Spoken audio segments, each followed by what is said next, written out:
Welcome to Alpha Proto, I'm Alpha Proto, and today we will be working on Batrice Body Splash, another kick attack for the air for Batrice in the game, the bear from the game Blazing World Stars. I have not been feeling that great.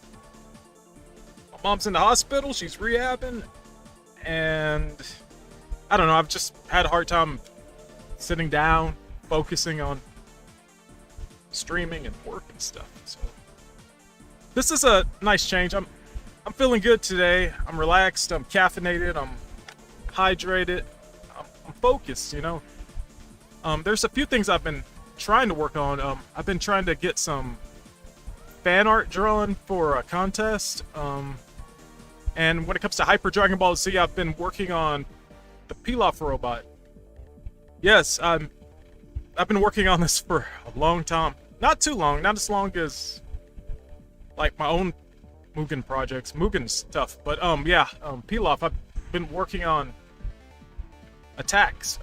Hey, straps. I've been working on low attacks because Pilaf doesn't have low attacks, the robot, so got those done. And now I'm working on finishers, and the finishers are taking me a while because I don't have good model reference for the Pilaf gang as kids. Dragon Ball Super doesn't really, I couldn't find anything online when it comes to the Pilaf gang, when it comes to character models and turn sheets, what they look like from all angles. And so I've been taking screenshots from the show and using that as reference because I want to make sure I draw them on model. I don't want the characters to be off model because I'm doing finishers, and finishers usually have big sprites, and the big sprites aren't my specialty. They're not something I work on all the time.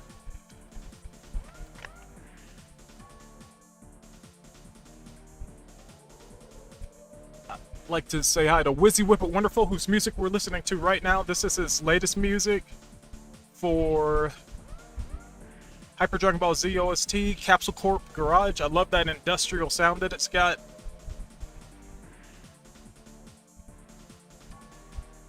It's Trap Productions is here. I'm stuttering. I'm not used to being on camera. I haven't been on camera in a while. It's been a few weeks. It's Trap Productions is here and says, Mr. Proto, how are you doing? I'm feeling good right now. I think that once the camera actually turns on and the stream gets started, you know, I don't know. I just feel better. I forget about all my problems and stuff, I guess. Wizzy Whippet Wonderful, yeah, he's here. I mentioned that.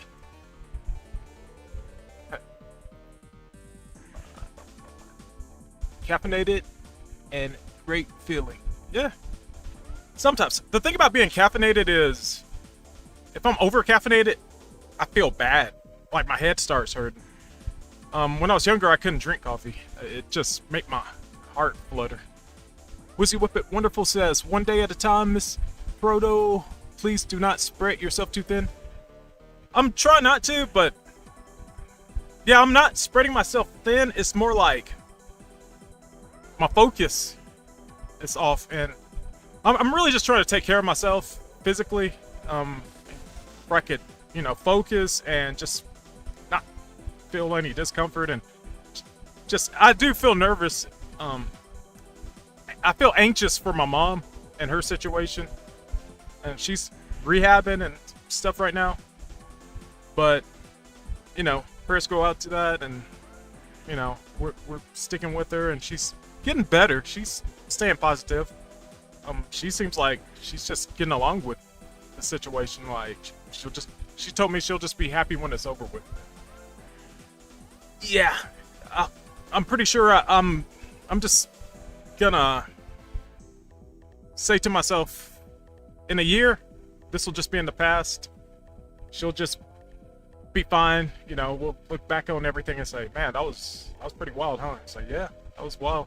But, you know, business as usual. That's what I'm hoping, anyway.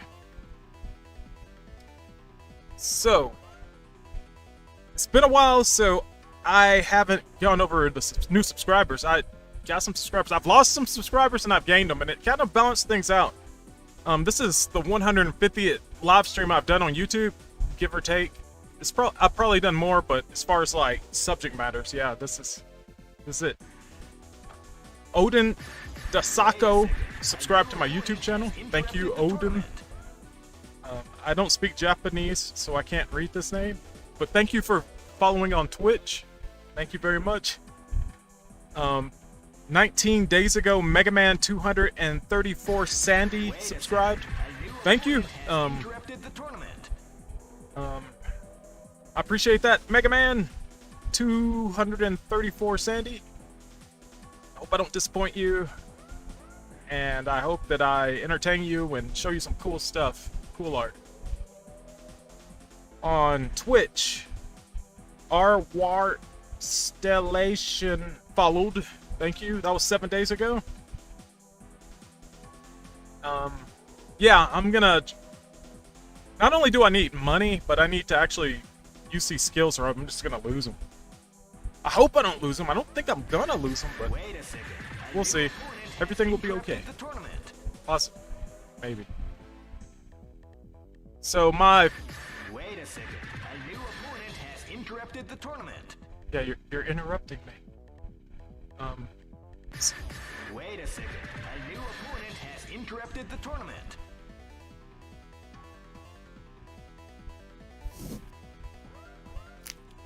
Anyway, this is what we're working on. Wizzy says, sending prayers up for your mom. Thank you. Much appreciated, much appreciated. You can see to the side there's no camera. It's not working in this mode. OBS has been doing some updating and my software, my operating system's pretty old. I mean, like, Windows ME, I mean, that's new millennium, you know? Like, it should be working really great. I mean, you know, wait for the future, Y2K. It just won't update anymore.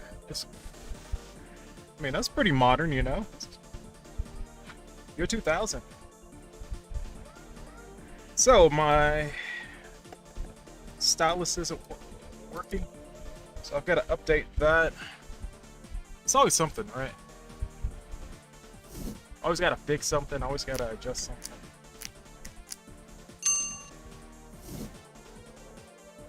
Oh, there's 7 people in here, that's cool. So I'm booting up my preferences for my stylist.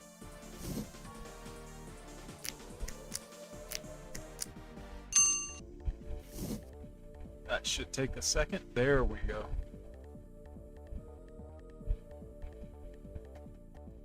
And it didn't work. Should I do it again? Let's try this again. Alright, I'm gonna try to load my stylus again. If it doesn't work, I'll have to draw this with the mouse. Which is gonna be slower, but at the same time, I think that it'll be interesting to show people that they don't really need a tablet, or maybe I should hook up a tablet. No. It'll be interesting to show people that what they can do without a stylist or a Wacom tablet. Just, you know, like, don't really need one. It just helps a lot.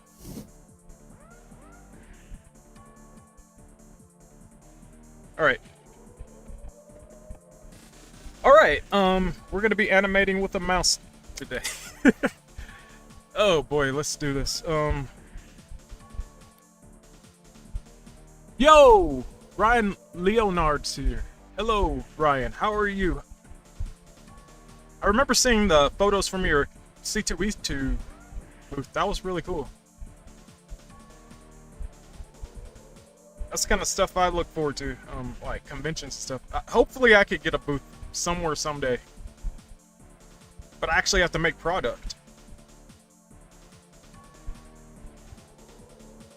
Okay, at the moment, this is the attack that I did last time. I actually finished it. It's a jumping light kick. And the other move was drop kick. 2 different variations of the drop kick. I suggested using something else. So, no, I didn't make. Well, I suggested using another move, and I was told to use the body splash. So, or yeah, I think it's called a body press or a body splash.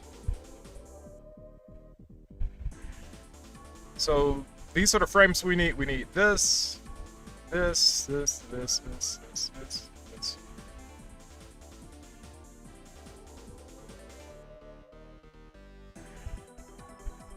And this is neutral position. You press this button on a sprite, it duplicates it. It duplicates the frame that you're highlighting. Alright. So how many frames we're gonna need? 1, 2, 3, 4, 5, 6. Need 6 frames.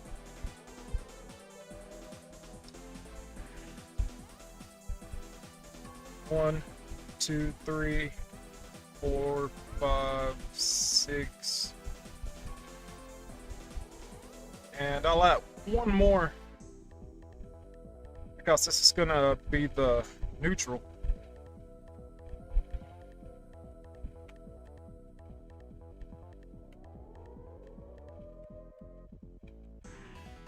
Okay, delete all of these. And this is going to be the sketch layer. So I'm gonna unlock this. What did I just do? Select all. Delete. Delete. Delete. And this is just a background color right here.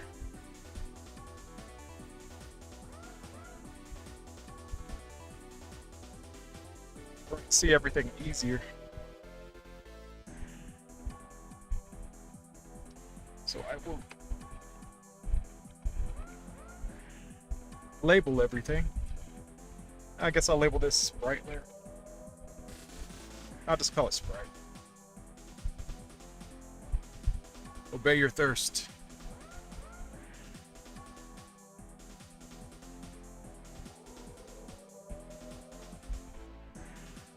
I did a lot of troubleshooting before I started to stream, and not being able to use the stylus was not something that came to mind. Alright. So we're using black.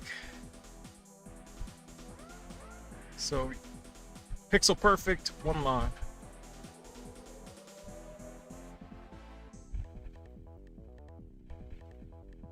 And turn on onion skin.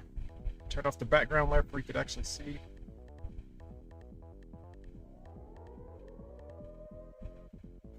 Okay, this is going to be interesting because I'm using a mouse. Haven't used a mouse. It's kind of transparent.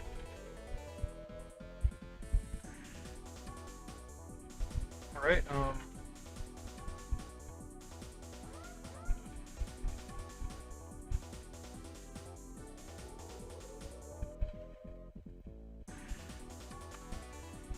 What are the layer properties? Okay, that's why. All right. So, if I had a camera for my hand using the mouse, this would be a nice chance to show everybody how to make decent shapes while using a mouse. It's been a while. So I'm out of practice. I'm gonna try to. This is gonna be rough. This is gonna be rough. All right, let's see. All right, these poses are kind of the same. Legs are up, arms to the side. Well, they're not this high, but it's close enough to compare. repair.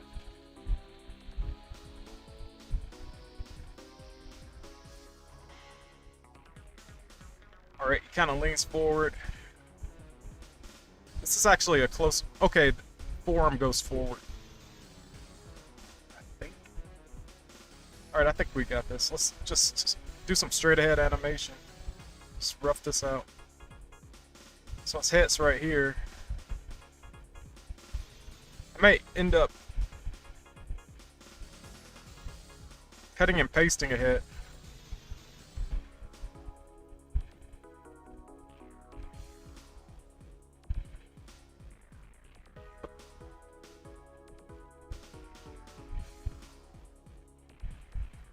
Alright, let's lower this. Well, let's just find the curve of the body, I guess. This is going to be rough anyway. We're going to replace most of this. Right.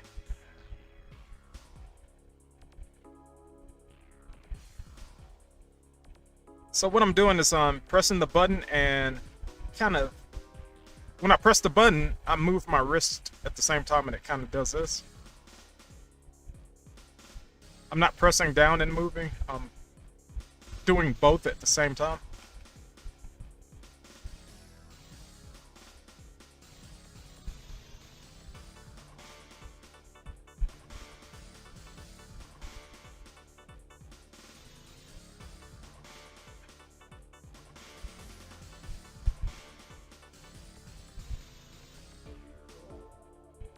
Alright, let's get these legs into position.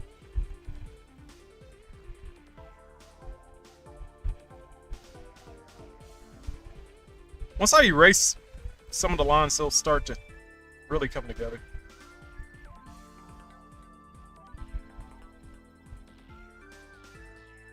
This could take a while.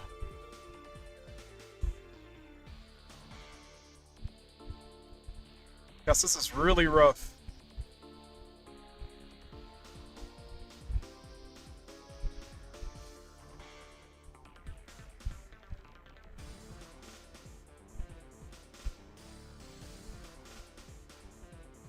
Mouse is not making it any easier.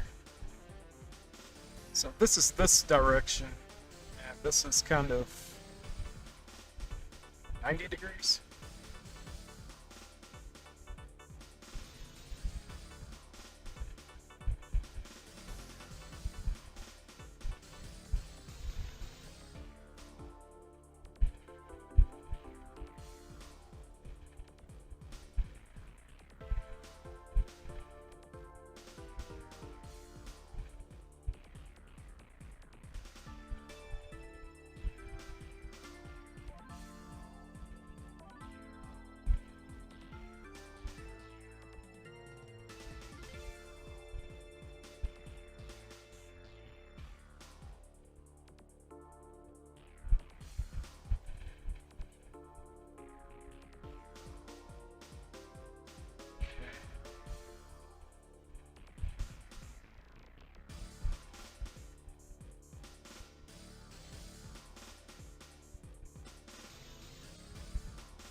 Which theme is this? Oh, Bash the Stampede. That was a collaboration between Wizzy and Genesis Keys.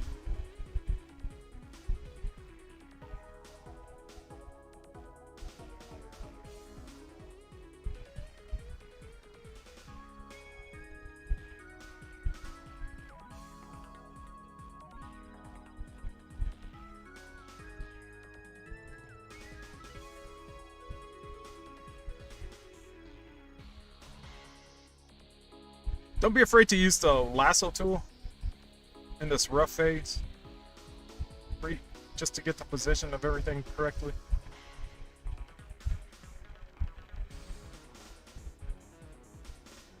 It helps a lot.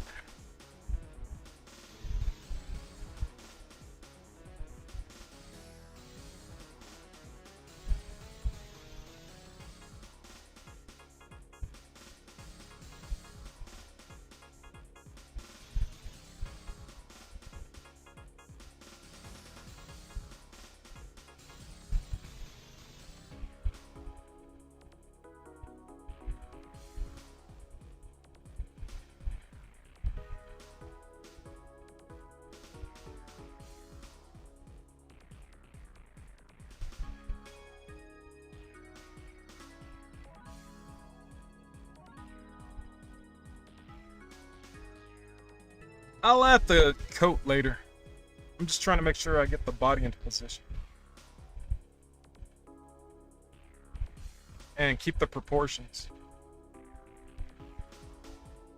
Then after that, I'll clean up some of these sketch lines.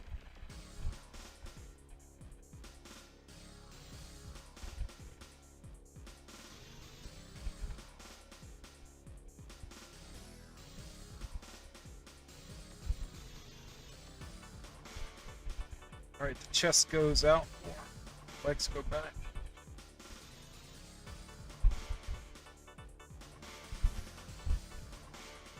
Head goes back.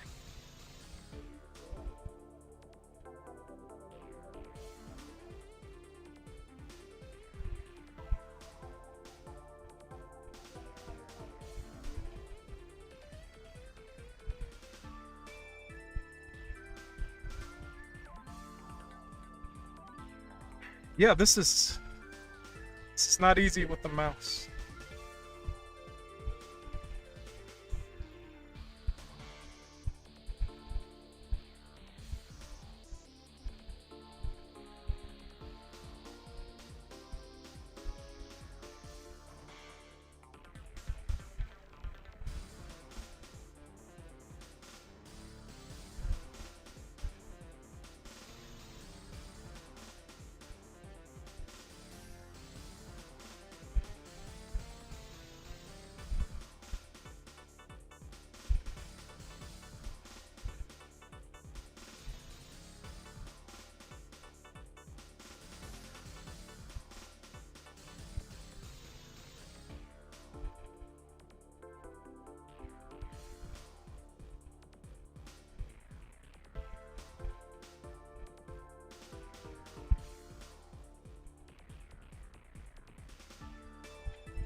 Amy Lester. Whoa, Amy's here. I mean, hey Amy.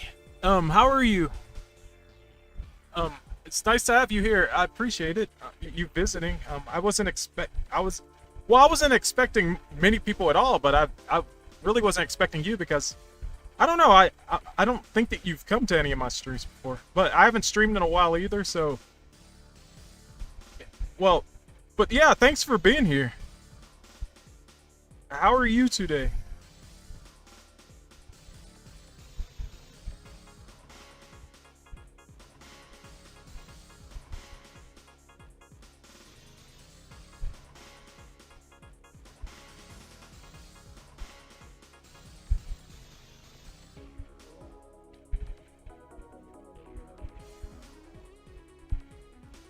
Huh?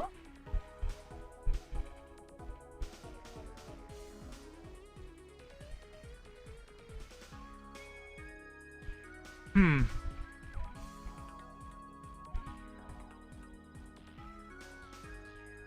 Oh, thanks for the warning trap. Oh, I didn't see that text. It didn't come through. I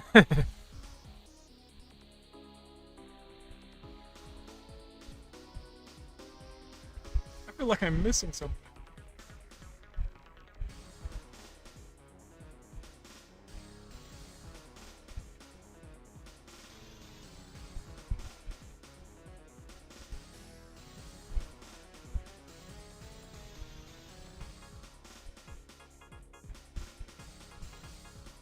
Great, got a bear muzzle here. Or snout. Muzzle snout.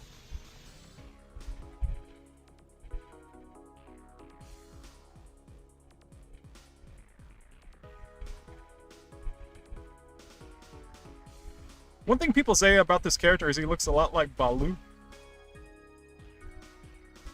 from Tailspin. I'm like, yep.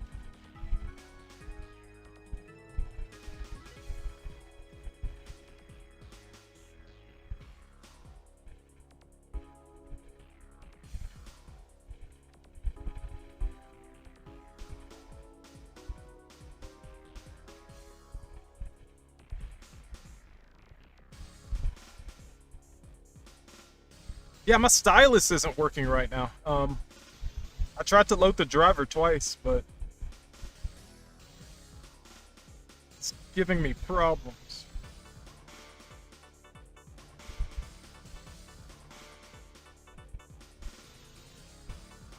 So I am spriting with my mouse at the moment. It's really slowing things down. Don't like that. Not sure if he would have his mouth open this big. Maybe I should do that. But they don't have to have his mouth open the entire time. We'll take care of that later, I guess.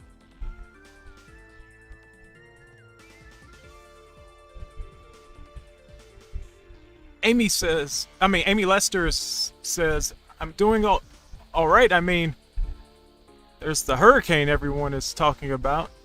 Yeah, you're in Florida. But we're inside and have plenty of snacks. It should be fine. Oh yeah, hold on. Yep, hold tight. Don't let go. Don't blow away, Amy. We need you in this world.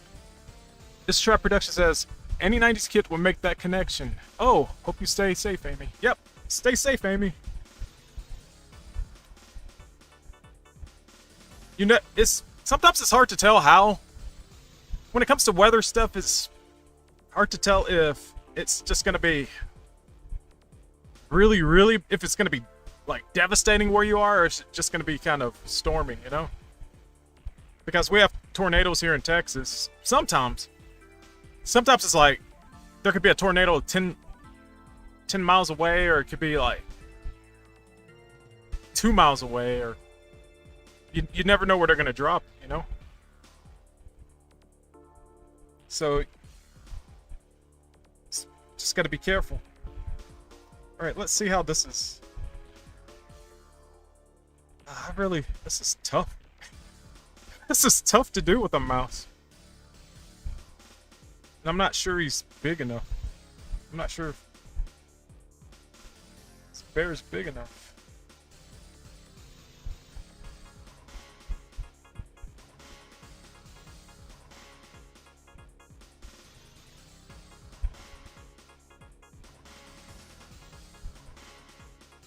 Alright.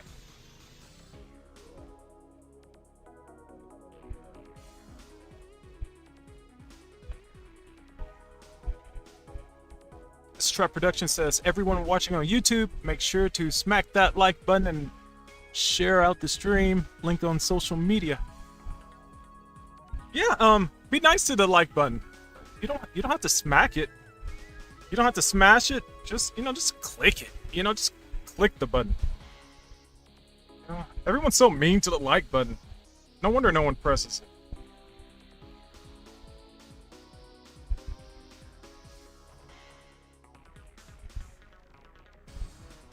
We've got to be more polite to like buttons.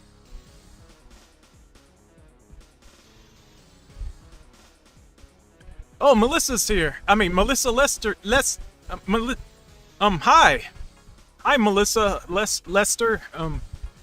Melissa Lester says, Alpha, hey, great to see you. Well, you don't really see me. You could hear my voice, but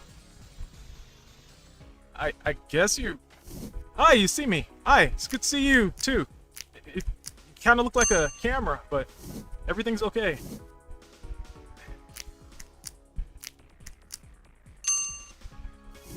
This Trap Production says hello to Melissa Lester.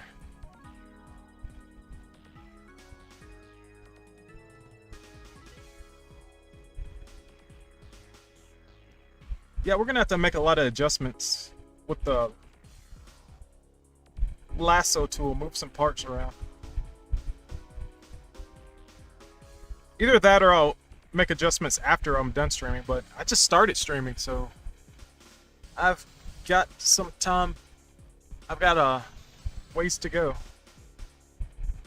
I can't wimp out now just because I don't have my stylus working.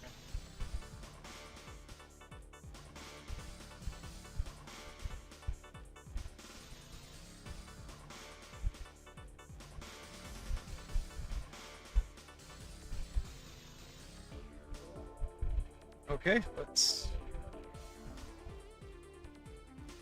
He's pretty much flat.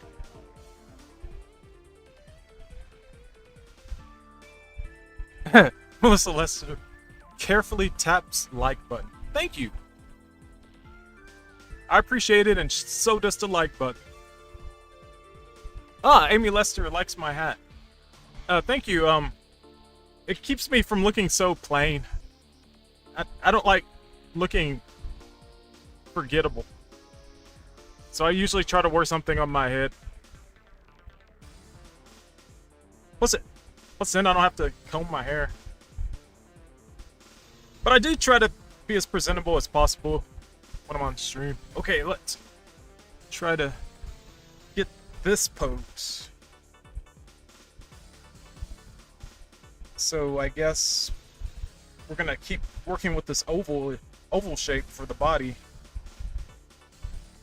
We're kind of rotating it.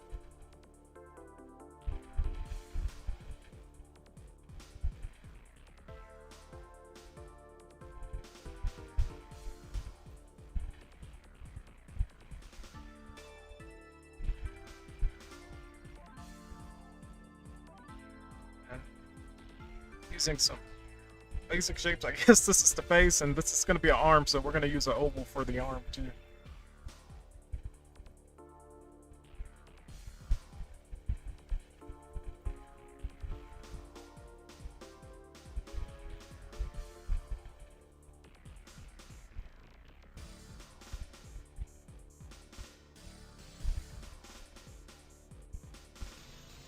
And this back arm.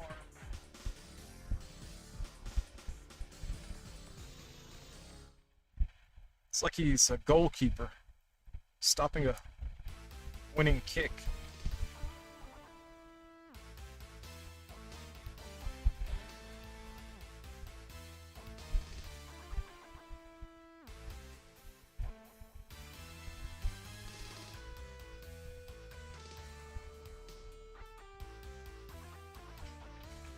Oh, Ace Joe the Man's here. Ace the Joe Man. Yeah, says hello. Hello, Ace the Joe Man. And then Melissa Lester says, whoa, I got to literally see Alpha Proto. Whoa, now it's a hurricane party. Yeah, that's what I do.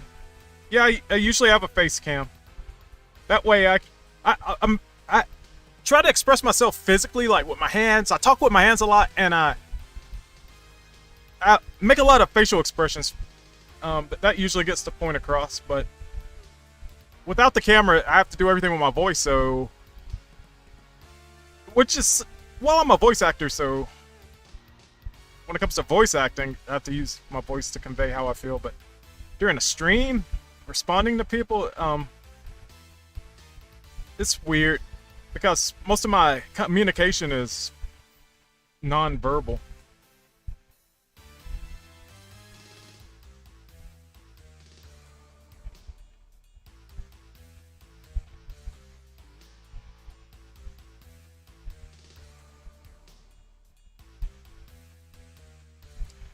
But yeah, we're animating this body press / body splash move, and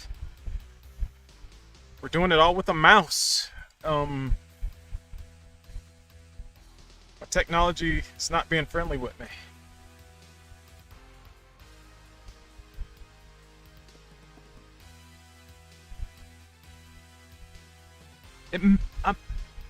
I may have forgotten to plug in something, because I tried to hook up my 13-inch Cintiq to the same computer.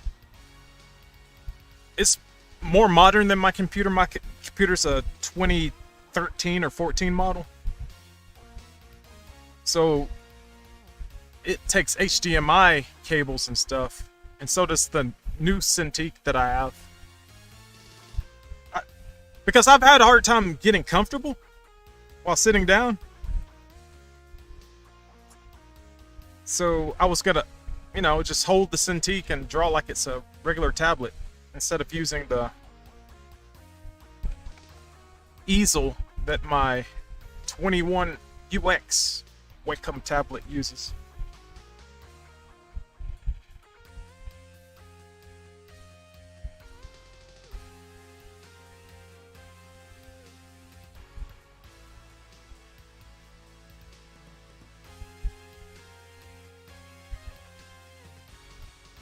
But yeah, using a mouse it's something. I haven't had to do this. Well, I don't think I've ever had to animate using a mouse.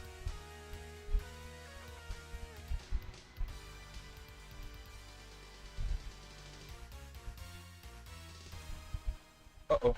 Let's do this.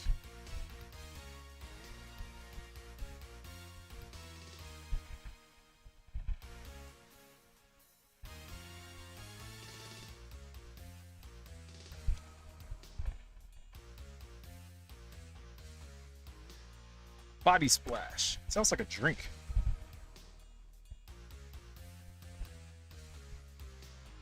I'm not the best speller. I think the better you are with art, the worse speller you are. At least that's just an excuse.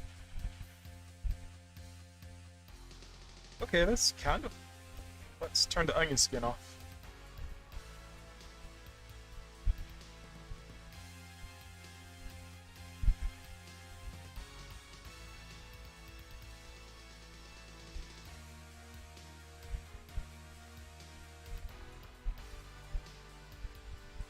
Cool. AN11 Mo? AN11 Mo says hi. I say howdy. Yo, that sprite with the mouse deserves utmost respect. Yeah, it's not easy.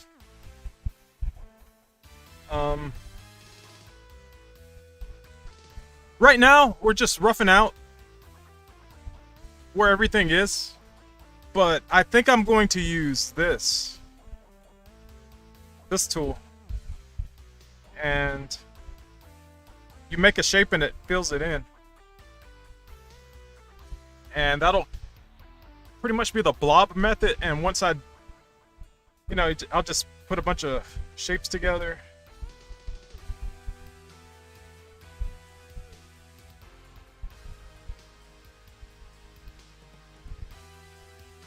And then I'll detail those.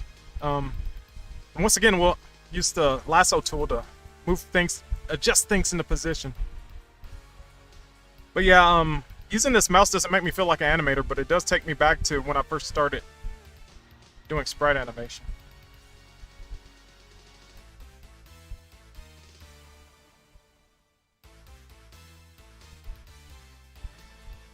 Because I didn't have a tablet then either.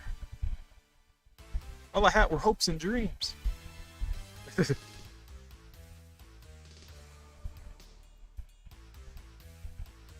Alright, turn the onion skin back on and let's see what we can do. It's more horizontal.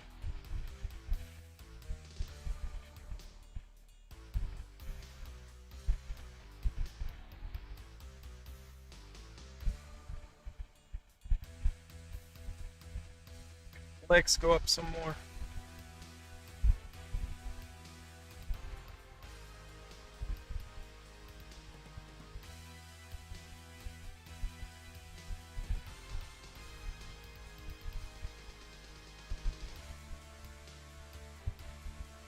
Yeah, I usually have more fun when I use a stylus. I think this is making me take at least 3 times longer than I usually take.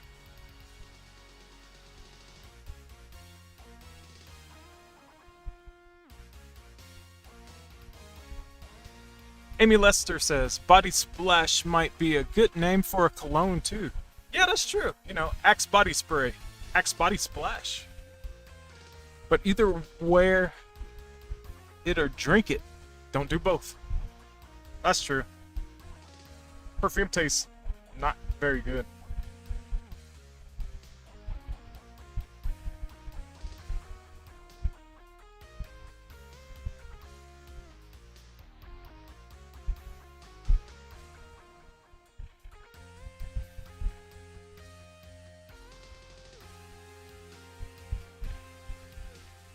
It's like a bean.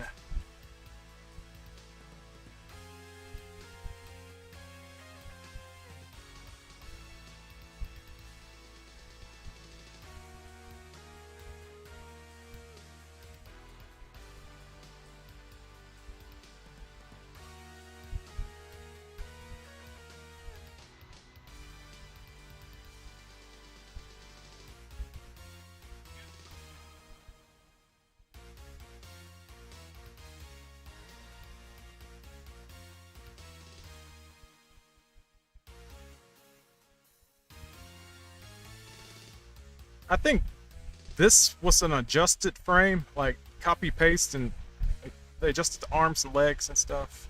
Maybe not. It's pretty detailed. They're similar poses, but yeah, they're different. Never mind. How dare I even suggest such a thing? Oh, that's annoying. There we go.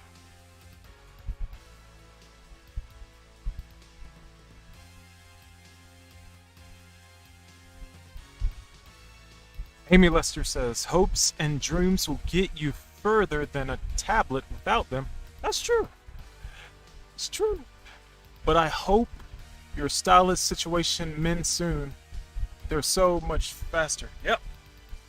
But yeah, I may have not plugged in the USB. That's what I'm thinking may have happened, because I did reinstall the driver twice during the stream.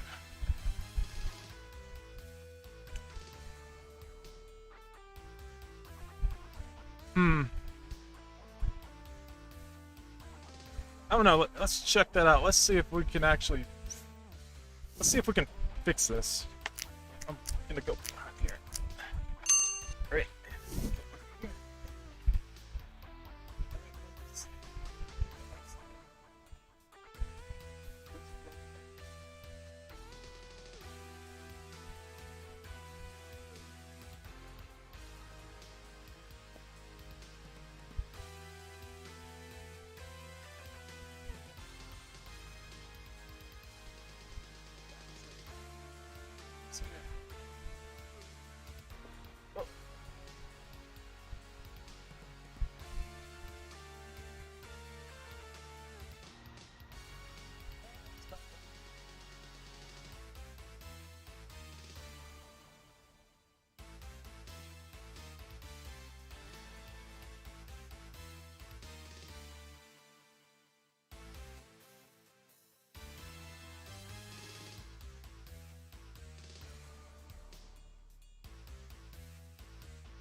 Testing. So, so in the process of getting my stylus to work, I unplugged the microphone, but microphone's back. All right. Like I was saying when the microphone was out, for all you mouse users out there, I feel your pain. Had a blast from the past. I empathize with your struggle, but I've got a stylus working, so I don't have to deal with that now. So sorry.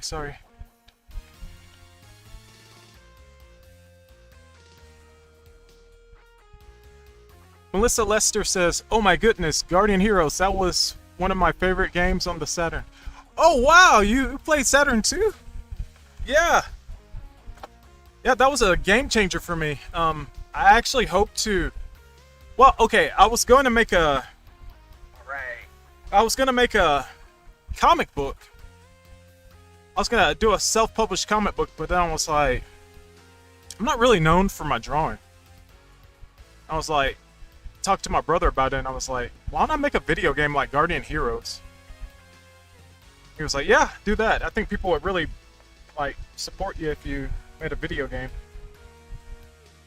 I mean, so I hope to make a game like Guardian Heroes. I just need to find a decent programmer, um, and a way to monetize it. If I could make something work. All right, let's look at this animation some more.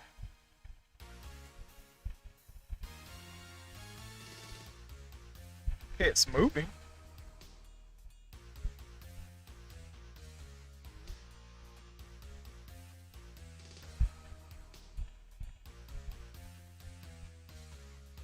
Stop. It doesn't look much like a bear though, but we'll get there. We'll get there. Yep, sound is back. I've got a stylist. I paid way too much for this, but I guess at the time it wasn't too much. It was I couldn't find one of these tablets for under $1,000.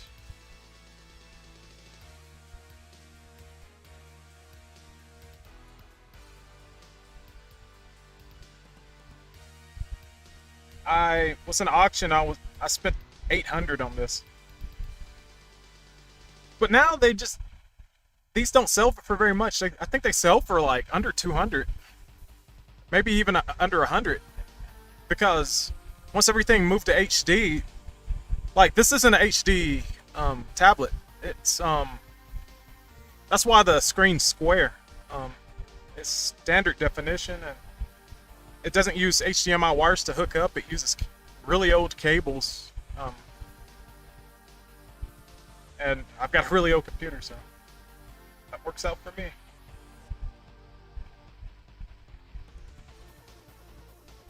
Alright, let's define some silhouettes and shapes and stuff. So we can tell where limbs start and end. So I'll just scribble over some parts.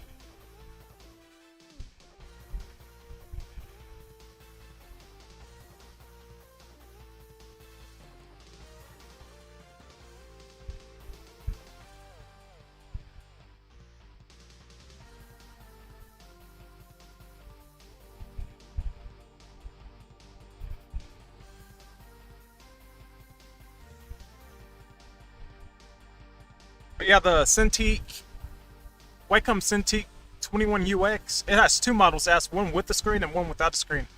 I have both. I originally got the one without a screen because I had a big surface area to draw with, but I wanted to use it for my laptop. And with the stimulus check, I ended up getting that smaller Cintiq 13 HD 13 something. I don't know. I'm not a techie. I don't know that much tech.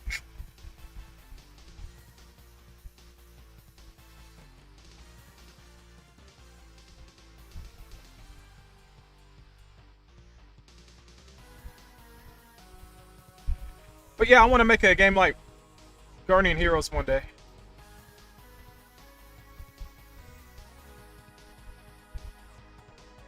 And I just like the branching paths. That's the thing I like the most about it. It gets replay out of the game. And then hopefully I can add some features that are in some recent games like Shredder's Revenge, Teenage Mutant Ninja Turtles, and Streets of Rage 4. Stuff like that. But I do like the story elements and that Guardian Heroes had. And I also like the RPG elements of that game. Had RPG elements in it where you could power up stuff, but I like River City Ransom's shops and stuff. One game I haven't really played that's a spiritual successor to Guardian Heroes is Dragon's Crown. I just never put the time into it. I think the selection probably be lower. this one should appear.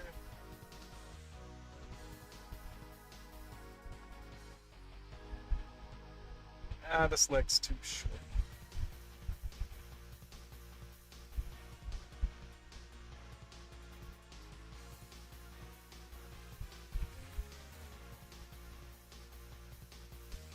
But yeah,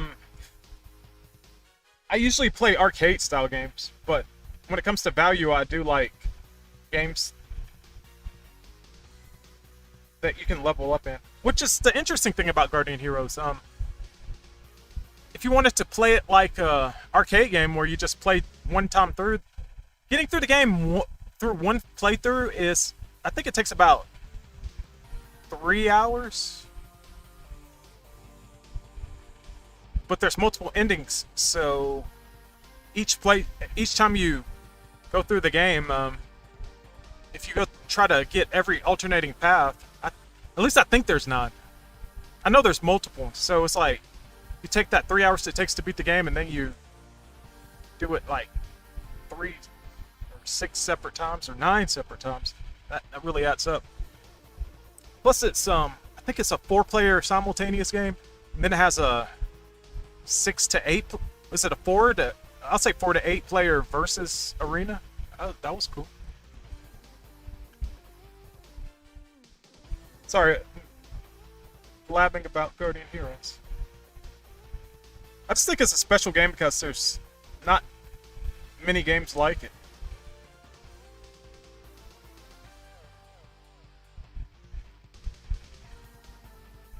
There's gonna be a head right here.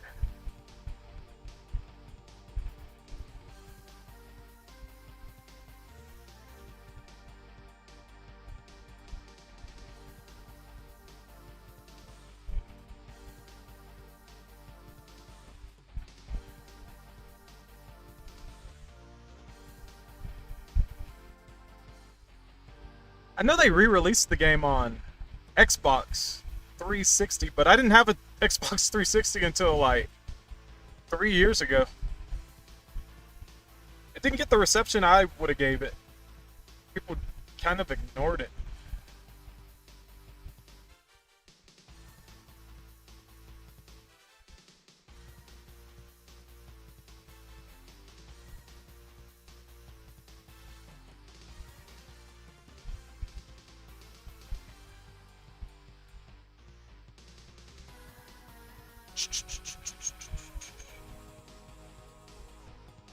Christian David Al. You have a long name. I'm sorry. I usually talk really fast and I read really fast. Sometimes I trip over my words too. So I have a habit of reading and talking way too fast. So I have to slow down. Christian David Alacron Villaraga says, "Yo, cool sketch. Thank you. I think I got your name right. I don't actually. I think I got it wrong. So I apologize. I'll just call you Christian." Melissa Lester says, "There's the sound back." Yep. Amy Lester says, "Well, welcome. Costs a little more, but they're good tablets." Yeah. There's another tablet, Huion.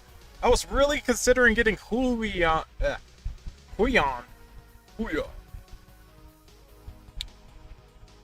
I was considering getting that because it's HD display, a big HD display for way less. One thing China tends to do is take something that other people have done, break it down, and do it cheaper. And after a while, they perfect it. It's kind of like HD technology with televisions. The first ones were released, and then China found out a way to do it cheaper. It's like anything you put on the market, they'll break it down and, find ways to do it at a more reasonable price. I think that's what someone said about 4K televisions. China's gonna find a way to make it cheaper. Just give it a few years.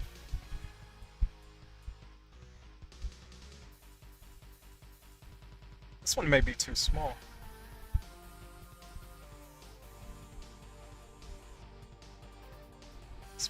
this one may be too big.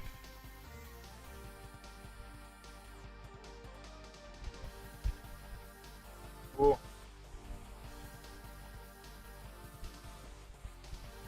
Actually, the transition between this to here.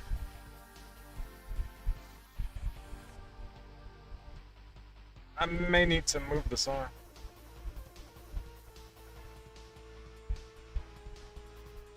If it doesn't work, I will.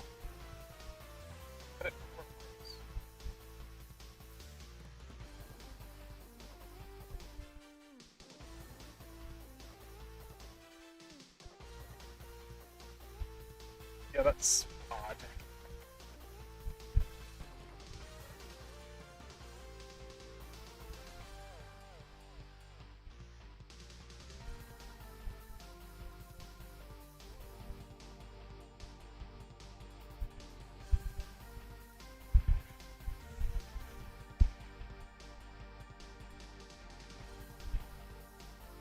Rob Wilson Artstellation says, "What up, Alpha Proto?"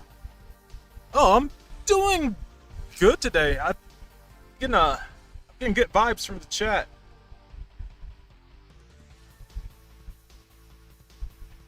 It's like a spirit bomb. Inky Damada.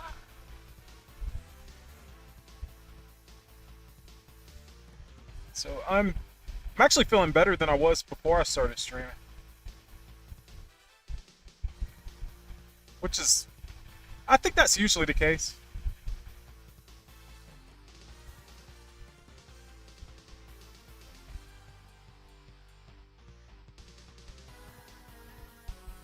I always get in my mind I start questioning if I even want to stream. It's like, well, you got to get some work done. It's like, yeah, but just the preparation and the camera's ready and all the links and everything.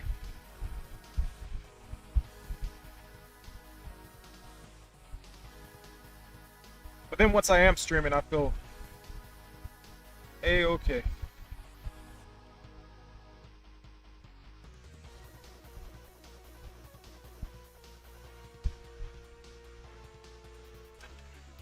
Visit chat.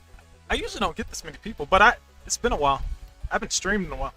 I was doing really well. I got a lot of subscribers really quick. Compared to what I usually do, because I haven't been streaming enough. But when I stream consistently, yep, people start showing up.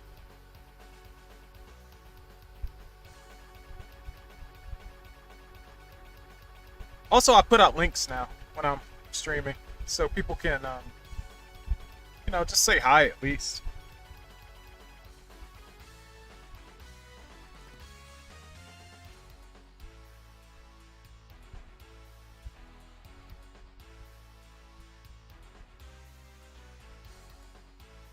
Right now, I need a recovery frame.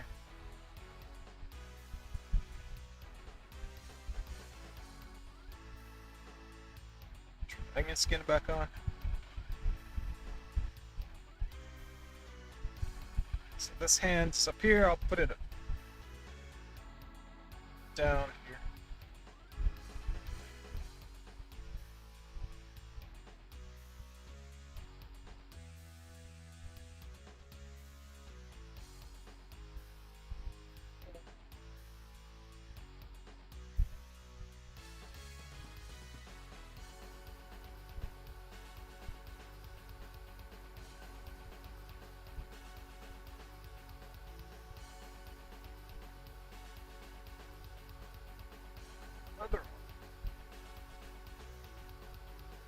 But yeah, Dragon's Crown. Rob says, I love Dragon's Crown.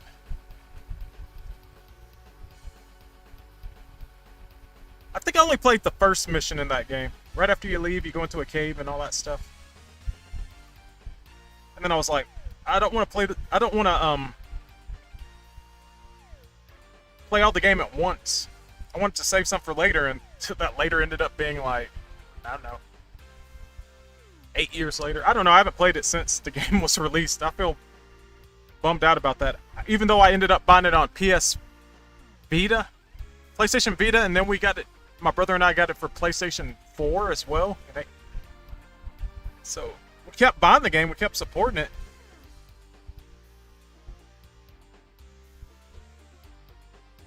I just never found the time to play it. Because it's a really extensive game as far as an RPG game that works as a brawler game. And these legs may be too long.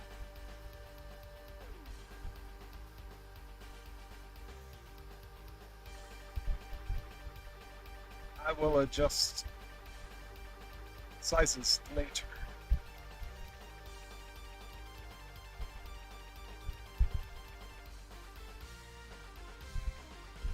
Yeah, that's pretty bad. I'll do that now.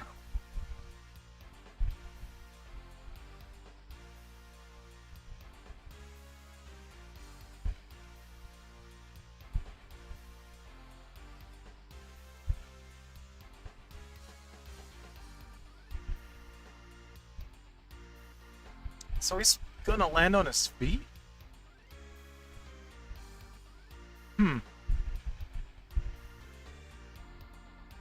Now, something I'm not too sure about is, should I have him go back into the neutral air position or land on his feet?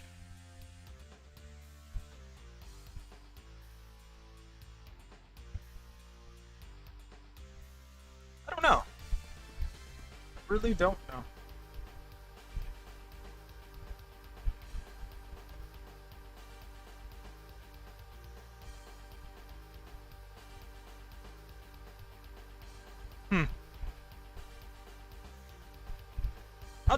Well, I was given this as reference, so I should follow my reference.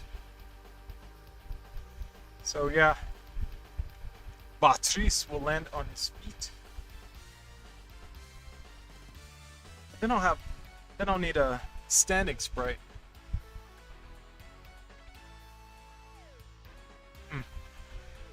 Graphicus is here.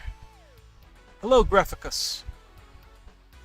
Graphicus says, "Hey, buddy, what you working on?" I'm working on a medium or hard jumping kick attack for Patrice the Bear for the game Blazing World Stars. Shroob is here. Hello, Shroob. Shroob says, "What is this?" This is an air attack for the game Blazing World Stars.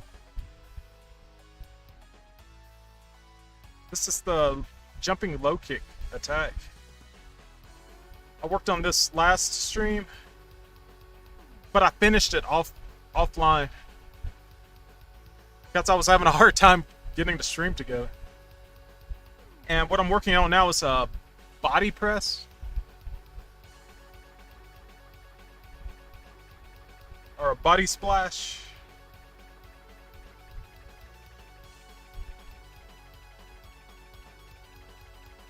And it is based on this one by Hugo. I mean, the one that Hugo does in SVC Chaos.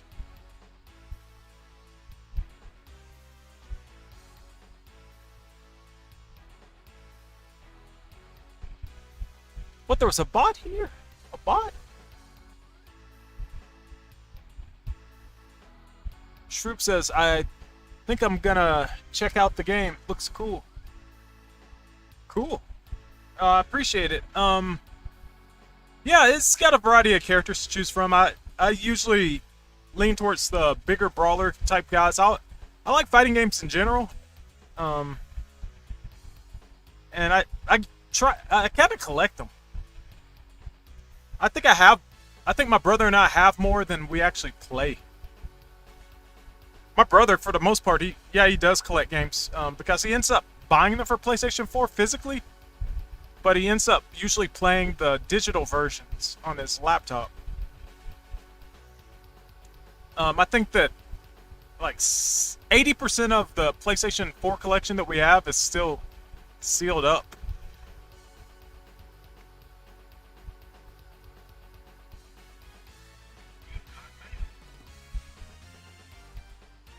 There was something I was about to do. Oh, I've got to find a... So I've got to get a standing sprite for up a trees so that he can... So I can have a reference for a landing. Because right now, it's still in the air. I need something where he's not in the air. So... I'm showing my face so people won't see spoilers and stuff. Alright, that's over with, so... Yeah.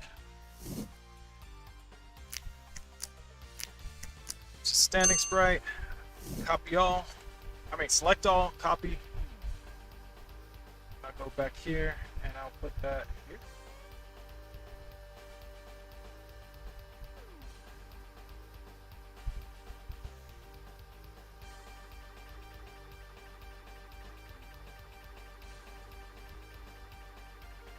From 13 to 21, I guess I'll turn that to 22.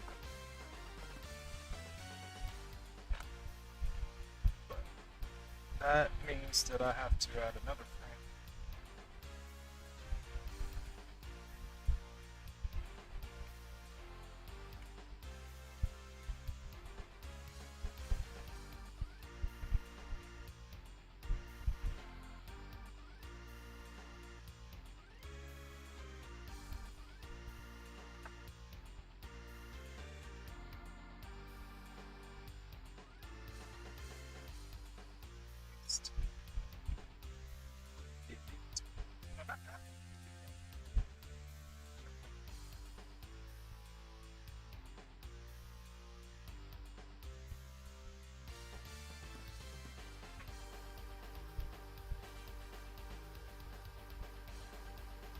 See what we have so far.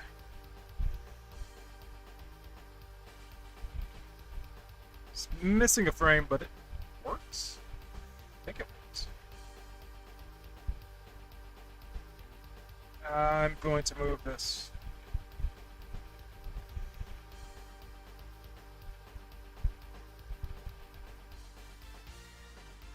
Play. Let's turn this onion skin off.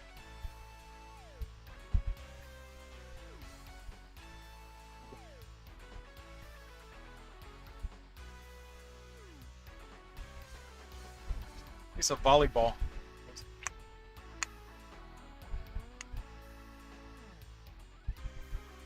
High five.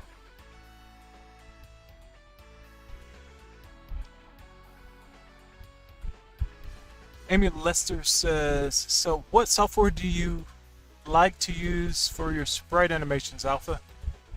Well, for the longest time I was using a free sprite program called Graphic Scale. It took about a year for me to get used to using it because it has some quirks to it. But I saw this on sale, a sprite on sale, which is weird because I think my brother bought it in a game programming humble bundle or something from Steam, and I didn't know it, so I purchased something that my brother had already had.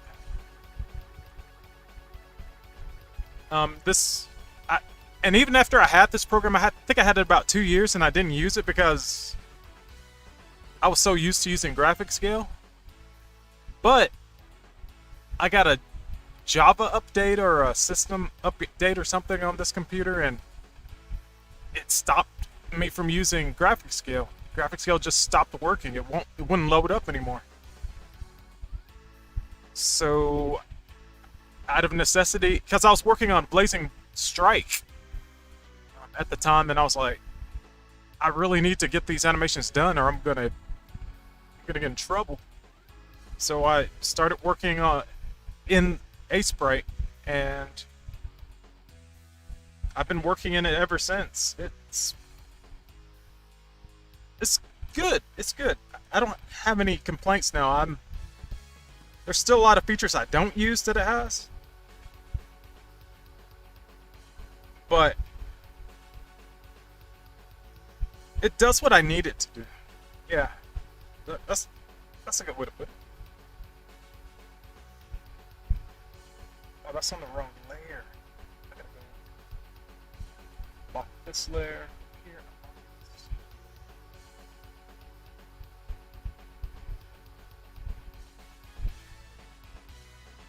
I don't know if it's industry standard or anything, but I think quite a few people use it.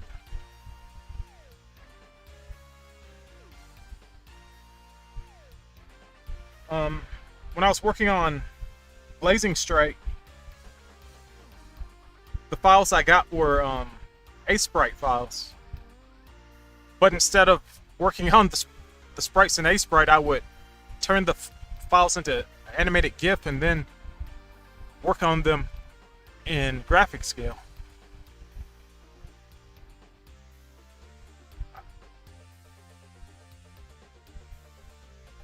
I guess I don't know, I wouldn't say I was being stubborn. I was just working with what worked best with what I was using what I knew. Yeah.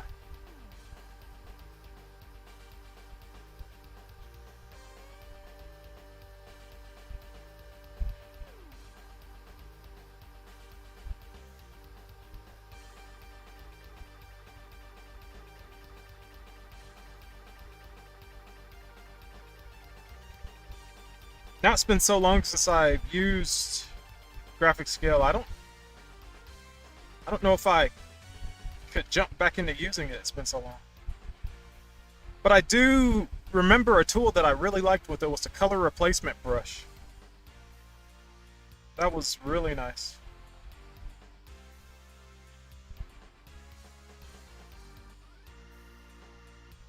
That saved me a lot of time.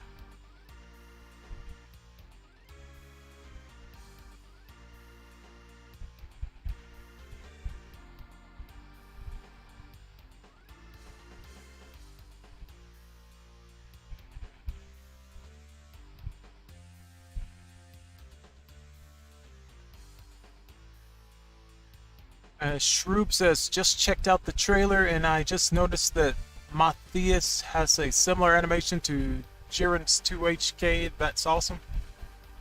I haven't seen the trailer. I haven't been paying attention to any of Blazing World Star stuff. I've just been paying attention to the sprites that I've been assigned to work on. Oh, hey, but yeah, when it is done, well, I know there's a beta that they have available, but I look forward to playing finished products more than anything. I mean, I have most of the Arcana Heart games. So yeah, I collect. I'm an avid collector of fighting games. Amy Lester says, "Oh no, graphic scale broke." It's like, yeah, that was heartbreaking. Shroop says, Blazing Strike, I'm hyped for the game, looks fire. Yeah, I did. If you go back in my video catalog, I spent like hours working on some of those animations. I was hired to clean them up and finish them for the most part, but that's the hardest part. Like, the thing I'm doing right now, just sketching out this attack. It's basically, they wanted me to do this, sketch out the attack. What they did was they did what I'm doing right now, and then they handed it off to me to finish. And finishing, like, cleaning up these scribbles, this takes, like, hours. And I think they expected me to get it done in, like, 30 minutes.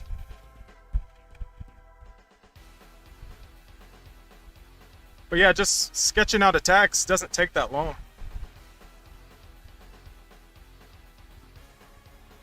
Why can't I see this?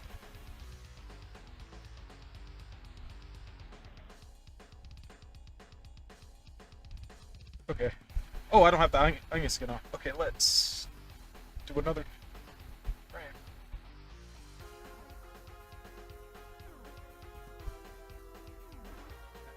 It's this reference.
This theme is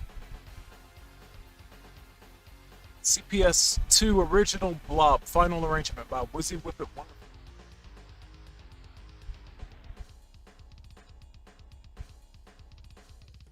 Amy Lester says, "Hey Sprite, huh? That does sound familiar. I wonder if I got one in a bundle too.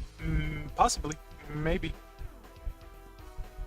Amy Lester says, "Perfection takes time. It's not hard to scribble out something real fast." Yep, that's true. That's...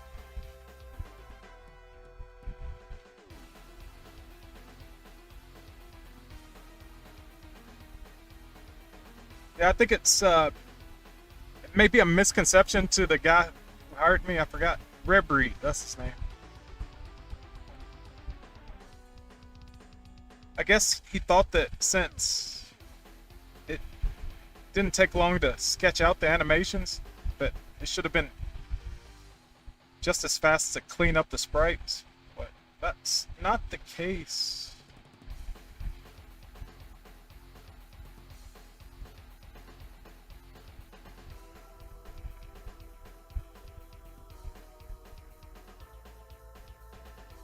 But yeah, go back, Shroop, go back and look at my video catalog, and you'll see what I did. I did do some animation on those sprites. I didn't just clean up the frames. I did animation on them, so I do consider myself an animator on that game. Because the roughs I got were, some of them were limited. It didn't have secondary animation, like coat flapping and hood ties and stuff like that. I added extra frames where I was allowed to. I think it helped.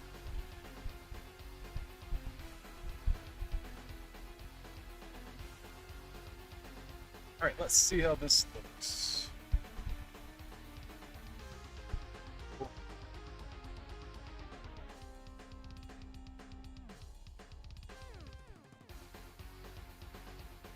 Alright, now I've got to, I think the word's consolidate. Consolidate some sizes of things, like legs and arms and all that. But I think the animation, as far as the movement and limb positioning and stuff, I think it's good.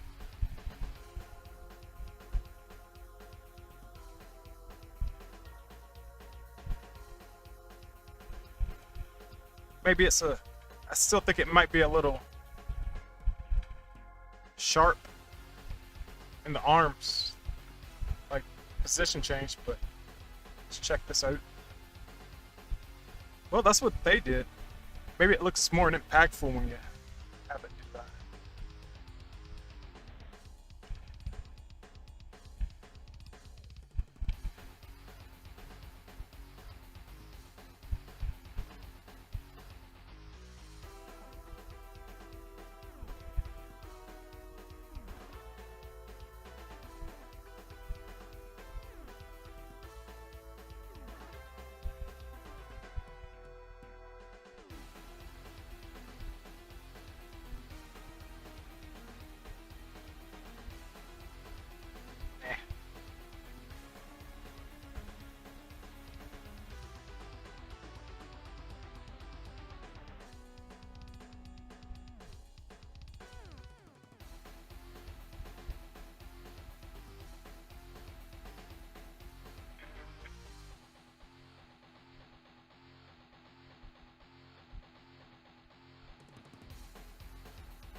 Amy Lester says, "Still good to do if you're practicing different movement ideas, but expect to take 5 times as long to clean and color everything."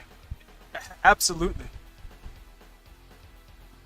Melissa Lester says, "Have you ever wondered what inspired Capcom to have the Street Fighter characters call out the names of their super moves as they performed them? Hadouken, spinning bird kick." I think it may have been Fist of the North Star. That's just me guessing, though. But in Fist of the North Star, I think that the announcer said the name of the moves. Like, Kenshiro would do a move, and then the announcer would announce what the move was. I think JoJo's Bizarre... No, wait. Did Joe's Bizarre Adventure do that? I don't know. Oh, maybe it's Goku. Goku did it. Goku, when he did his attacks, he would yell Kamehameha. Maybe that popularized it. Yeah, because I think that Fist of the North Star, he didn't actually yell out the name of his attacks. I think Dragon Ball may have been the first time that I recall, and then that may have popularized characters yelling the name of the attacks. Amy Lester says maybe that was an old manga trope. It may have been older, or maybe, well, I think it may be relatively new to manga. By that I mean, like, if Goku started doing that in '84.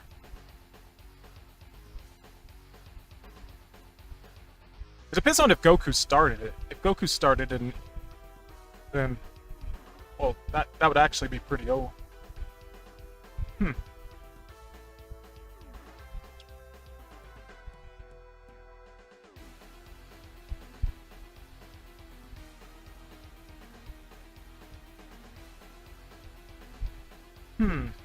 Interesting. I've got to figure out who was the first character to actually yell out the name of the moves. I think it's pretty cool, though. I remember when I was a kid, and I first played Street Fighter, and they were yelling out the name of the attacks, I was thinking it was kind of... I thought it was magical. So I equated it to yelling Abracadabra, Hocus Pocus, Alakazam, Bibbidi Bobbidi. Abracadabra. Dabura. Amy Lester says... No, Melissa Lester says, it's cool beans, but I noticed that they don't do that in martial arts. At least, I don't think they do. No, they just key off for the most part. But it does make things more iconic when you yell out the name of it. Because they're like, oh no, you don't have to guess what move it is. They yell the name of the move, so it's like, oh, it's the iconic Tiger Knee or Hadouken or Kamehameha. That way, you know, it kind of gives you anticipation for the attack. Like, I know it kind of breaks things as far as story, but when it comes to playing to the audience, it helps.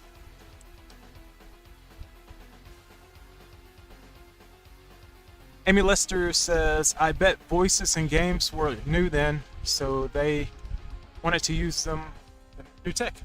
That is true, it was new, wasn't it?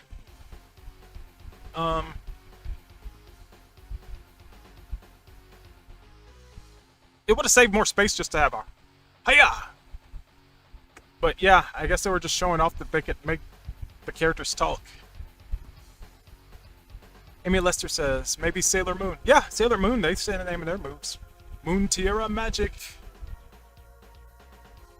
That's the only one that comes to mind. It's been a while since I watched it.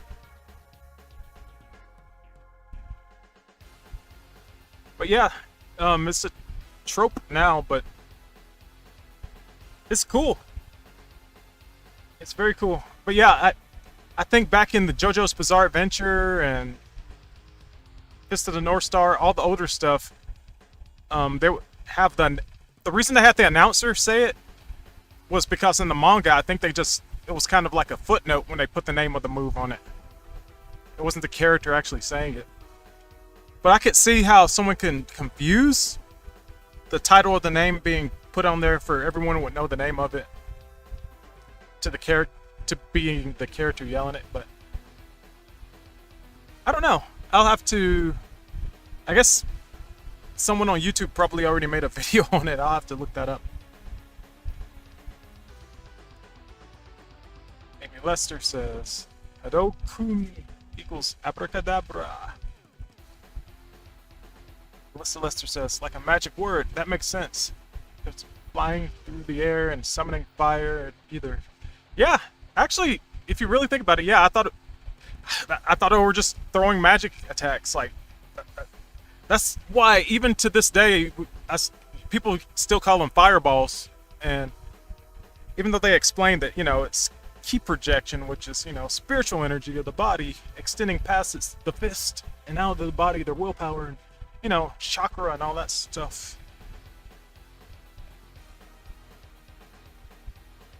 So it's more like, it's less magic and more spiritual energy. It's just an extension of their body. That's one reason why when they do the Hadokens, if you look really carefully at those fireballs, you can see their fists in those hands, in the fireball. There's a freeze frame of their fist in the fireball. So it's literally their punches going beyond their body. It's really interesting.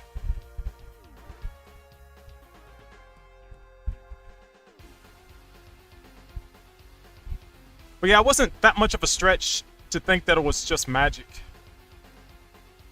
Mario. Throw those fireballs. Anyway, I better get back to this animation.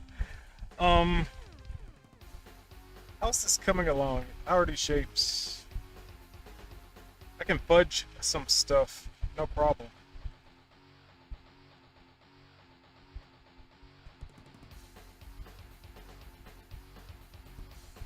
Actually, this moves down. This waistline moves down.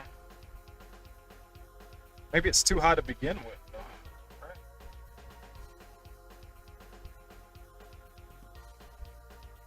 I'm sorry if it takes me a while to respond. The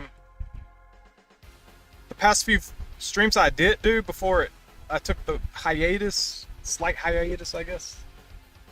The stream was cutting out after like about an hour. I think the bandwidth was getting overloaded, so I added a 20-second buffer between like what I'm doing and the actual stream. So I'm sorry about that. It's just something I had to do to make sure that the stream was consistent.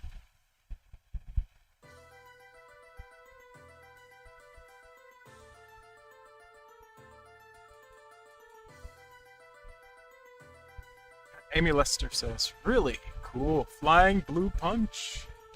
Alyssa Lester says, they don't call out short jab, jump kick, jujitsu throw. I thought about that. When I was taking martial arts, I was thinking about, I don't know, if you say the name of the move, if you say the name of the moves enough and correctly, it's telegraphing what you're gonna do. But after a while, if you start mixing it up and not doing what you're saying, you say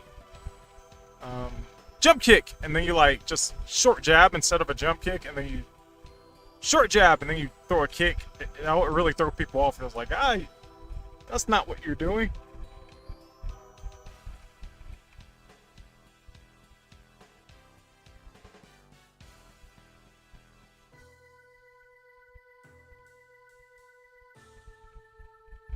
Are these legs too long? Too short?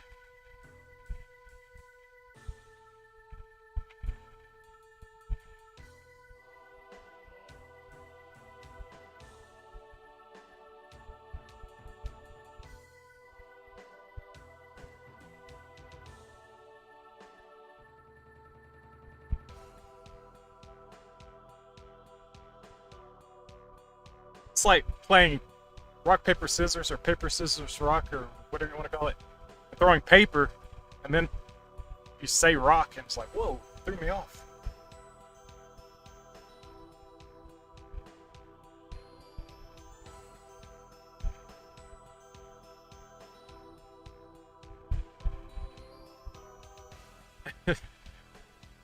Lester says, well, that would be so noisy if it did. Yep.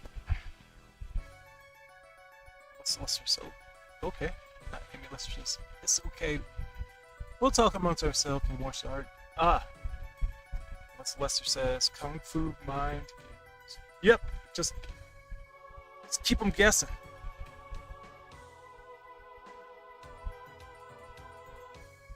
don't think I like this hand.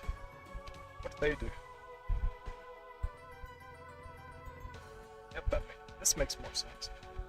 Should redraw it, but not. Forgive me, teacher.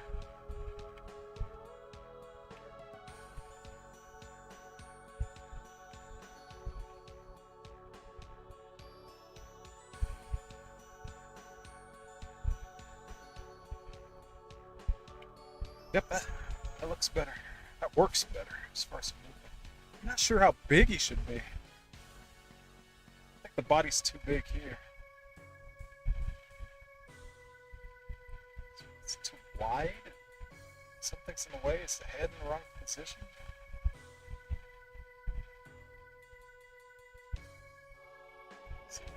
This.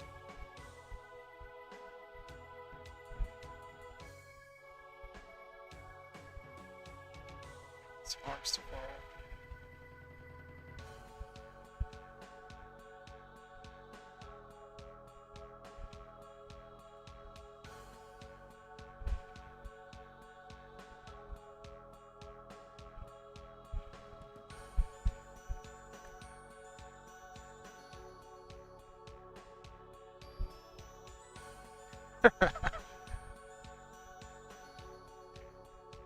Yeah, they would get really frustrated.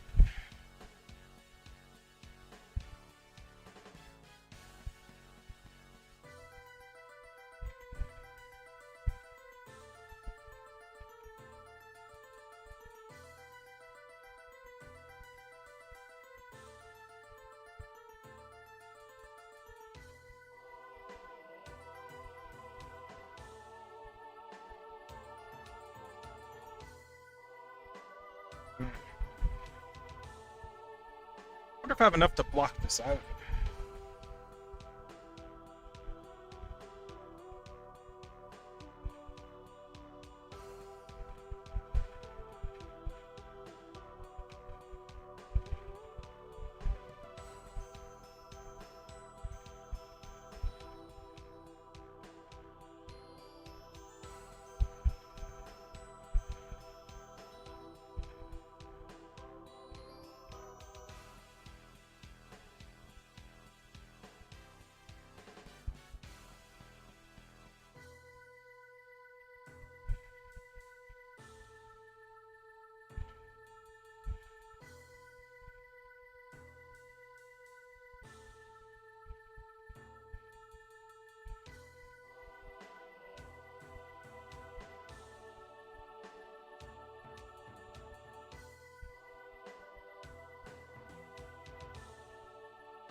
Alright, I guess will add the secondary elements like this coat tail.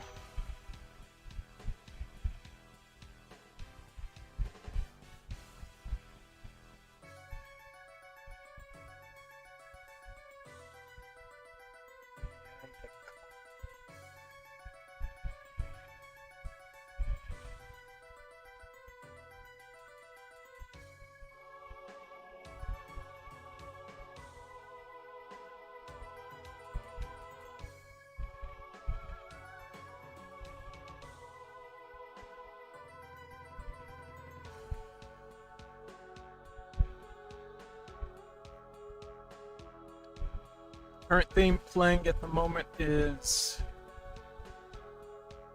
CPS 2 Original Scarlet Witch Final Arrangement by Wizzy With It Wonderful.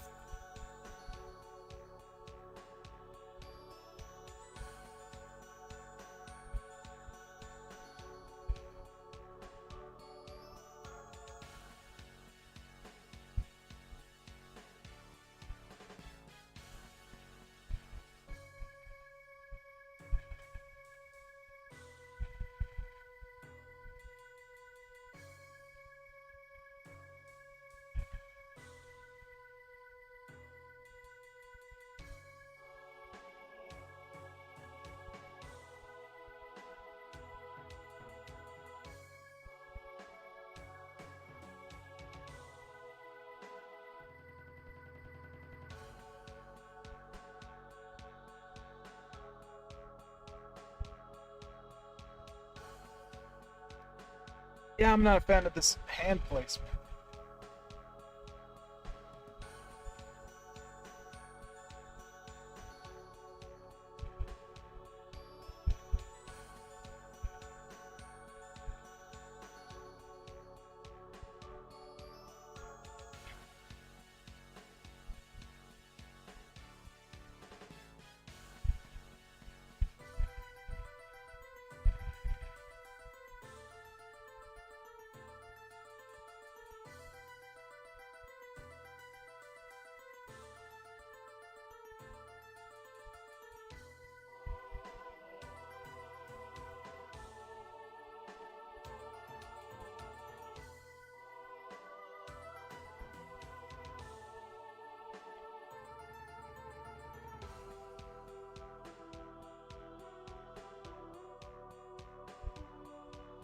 Hmm.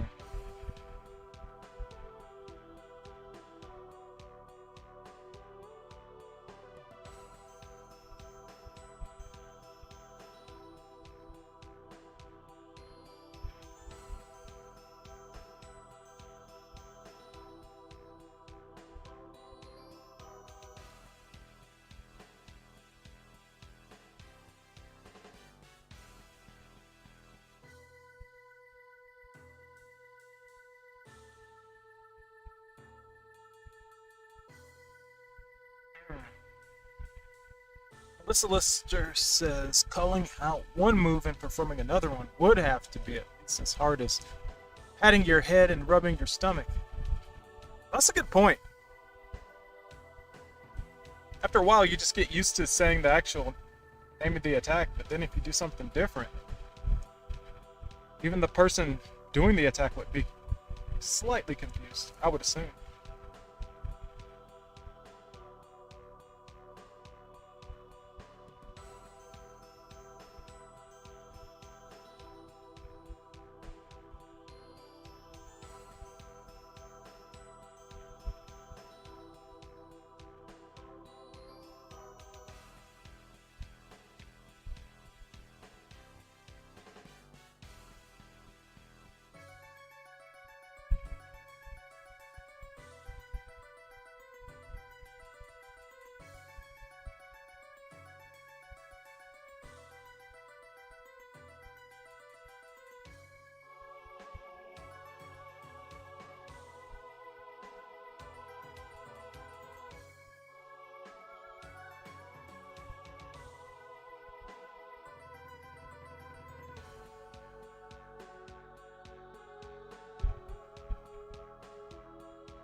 What's everyone eating for dinner tonight?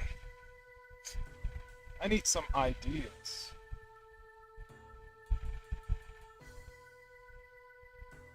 For lunch, I ate 2 of those Jamaican meat pies.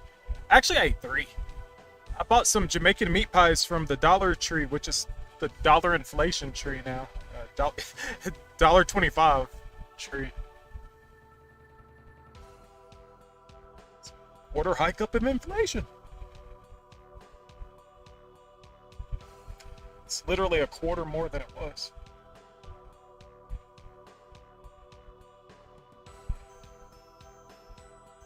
But yeah, that Jamaican meat pies, I got a beef jerk meat pie, a chicken meat pie, and a beef meat pie. I like the beef one the most. Plain beef.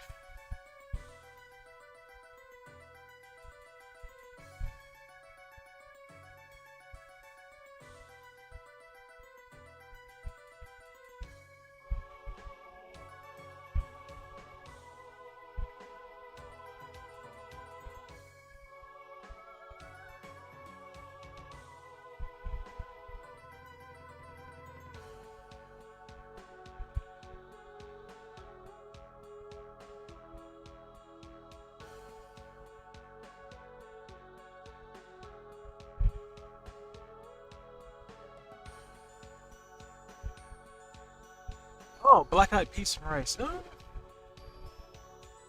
Yeah, but I've had some in the freezer for a while.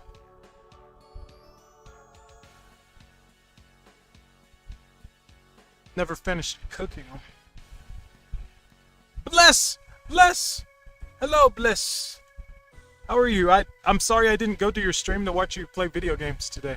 I thought about it, but I was too busy eating Jamaican meat pies.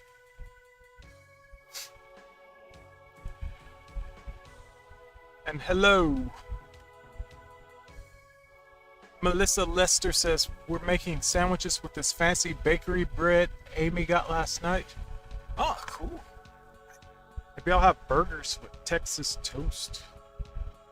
Not really that hungry, that Jamaican stuff.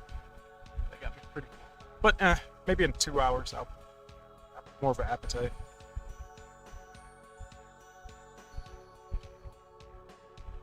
Amy says, oh, now I'm hungry. Lucky I got some roast beef for sandwiches. Ah! Roast beef, yes! I like roast beef.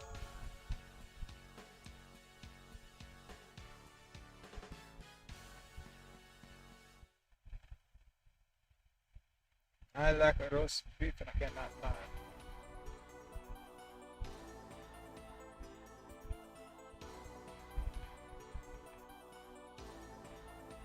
The funny thing is, like, there was this older lady at the checkout. She was like scanning the groceries and stuff. She was like, she was like, oh, you have these. Oh, she's like, oh, are these good? I've never tried them before.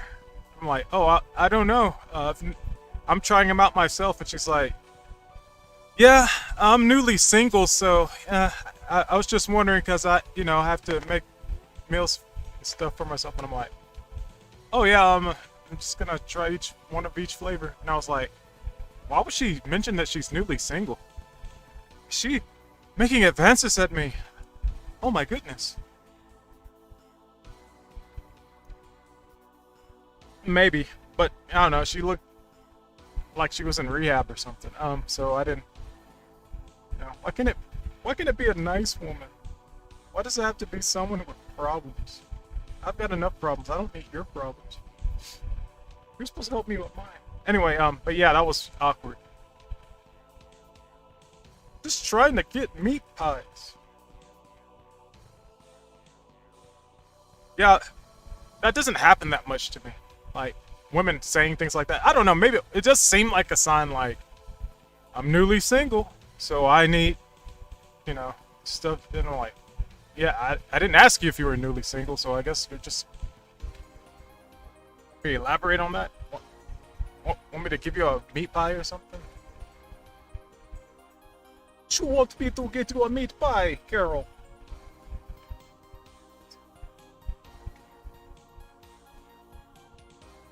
Yeah, usually I don't get that. Usually when I talk to... Okay, the thing is, like, I smile. I get nervous, so I always present myself. I smile when I talk to people. Like, you know, I don't want to look mean. I'm a tall guy. I'm a fairly big guy, you know. I don't want to be intimidating. So, I purposely try to approach people, as kind as possible, you know. I don't have a really deep voice, but I'm a big guy. So, when I meet people, I smile a lot. And usually, the guys, they think that I'm making advancements at them, and the girls think I'm making advancements at them. And then the guys are mean to me and stuff, and I'm like, what? I'm just trying to be polite. And then the girls, they bring up their boyfriend all the time. I didn't ask you if you had a boyfriend. I asked you, like, what outlet are the, like, paper plates on? And it's like, oh yeah, my paper plates are on aisle 5, and my boyfriend loves paper plates. And it's like, I didn't ask if you had a boyfriend. Why are you asking that? We're just talking. Why are you bring up your boyfriend? I'm having a conversation. I'm not trying to ask you out. I just smile. I smile a lot.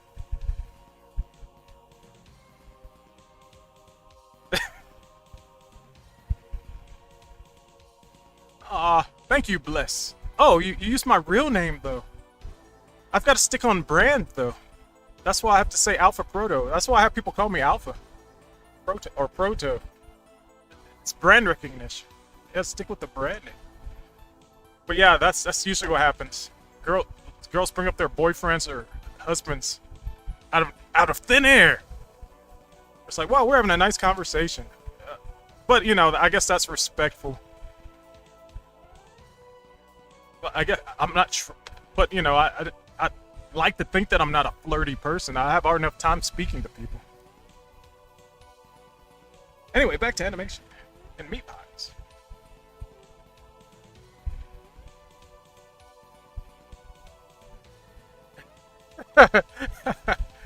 Oh, Bless. Are you gonna mention your husband now?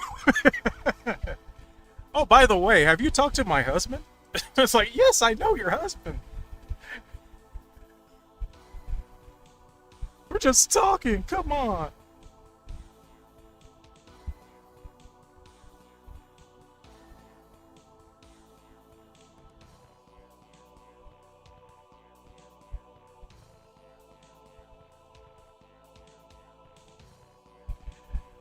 Anyway, Amy Lester says, those are as good as they look, then. I've never tried those Jamaican pies for some reason. I keep getting the little banquet pies instead. Yeah, I've thought about that. What I did was I microwaved them with the bag semi-open for 2 minutes, but then I put it in the air fryer just to make sure they were crispy. The part with the meat's really good. There's a part that has a bunched up piece of, like, crust, and that gets tough. So the part with the meat is fairly good, not too much meat, so it's all right. But usually you have to. I guess I could have threw it away, but I don't like throwing away food, so I ate it. I ate the whole thing.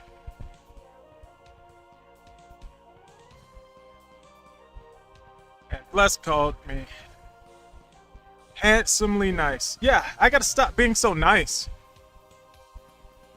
But I can't. I don't want people not to like me. I try to be approachable.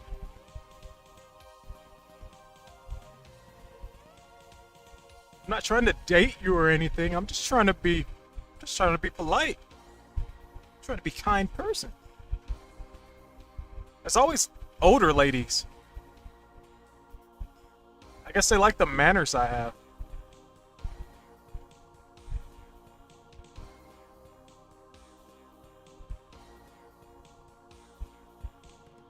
I always got along with my female teachers really good too in high school and actually throughout most of my school career.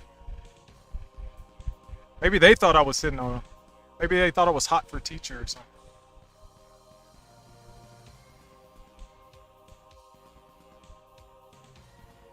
I think this animation's going good. Save it.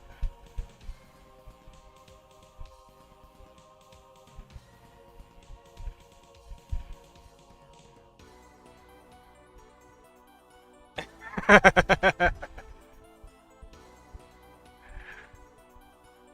let's just didn't meet your boyfriend's paper plate recommendations. Yeah. Bless us. I was talking to J-Man about your encounter at Dollar Tree. You know, my husband. Yeah. Yes, I know. I know him well. Bless. I was thinking about getting cilantro chicken burrito from Aldi today. Are those good? I regret not grabbing them now. Beans were good for dinner, but quick lunches are nice. Huh, interesting. Interesting. Chicken burritos. It's been a while since I had a chicken burrito.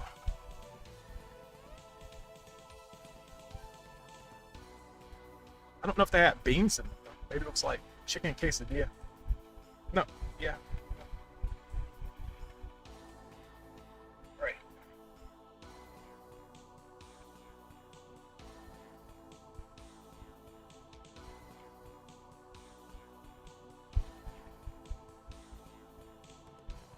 It's rough.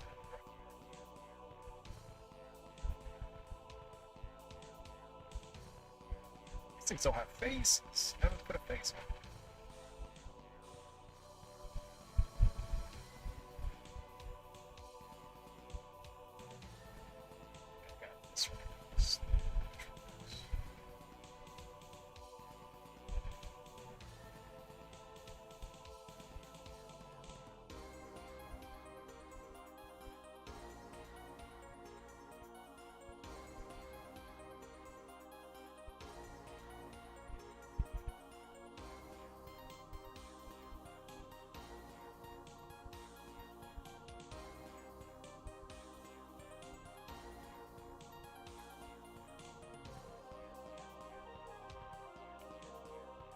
Alright, well, guess I'll draw the belt, man. Good idea where the belt is.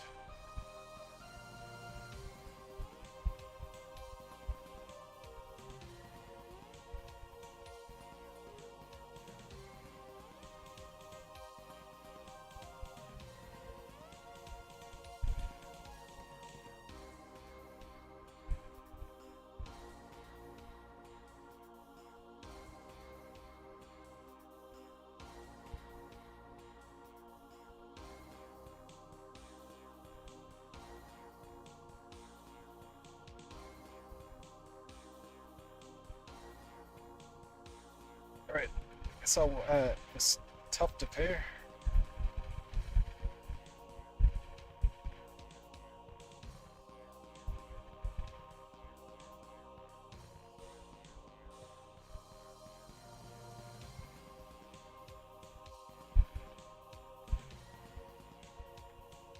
Okay, I think I know where everything kind of is, so...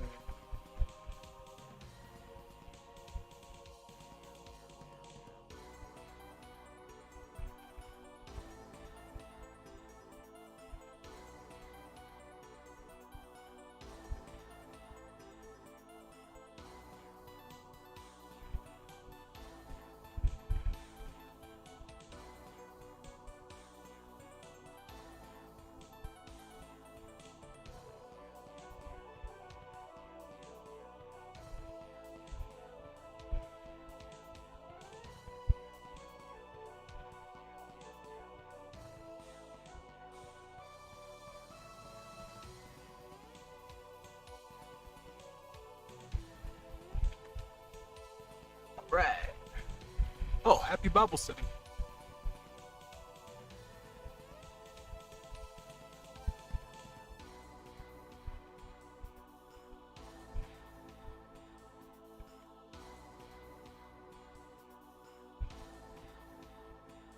Oh, I'm sorry. I know I'm 20 second. I have a 20-second delay, and I'm paying attention to the art. So yeah, I apologize for that. Not responding sooner. I think the chat's in real time. I think I see the chat in real time. I just not responding in real time.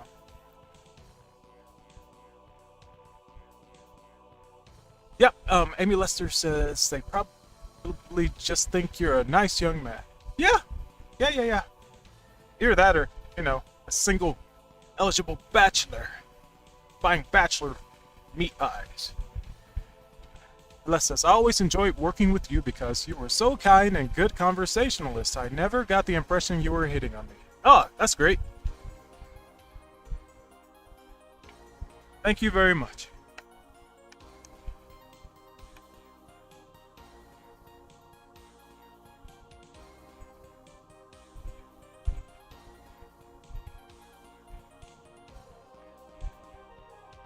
And enjoy your Bible study. Most people do Bible study on Wednesday. Oh, whoa, it is Wednesday. It's just that I'm streaming on a... I'm so used to streaming Monday, Tuesday, Wednesday, Thursday, Friday that I thought, since I haven't streamed in so long, that today was Monday. And I took the trash out this morning. So, of course I should have known it was Wednesday. Oh, Jerf. I mean, yo, Mr. Potts. Jeff Potts. How are you? How's your book going? Book going? How's your book?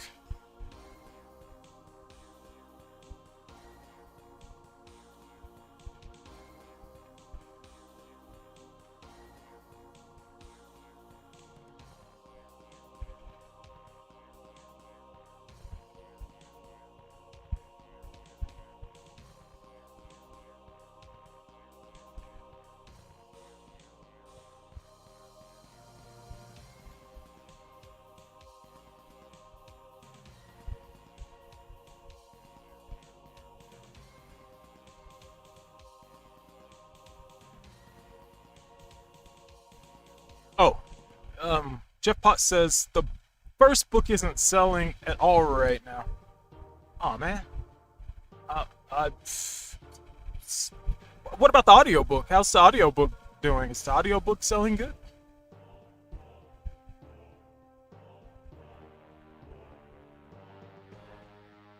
Maybe that would compensate for some stuff.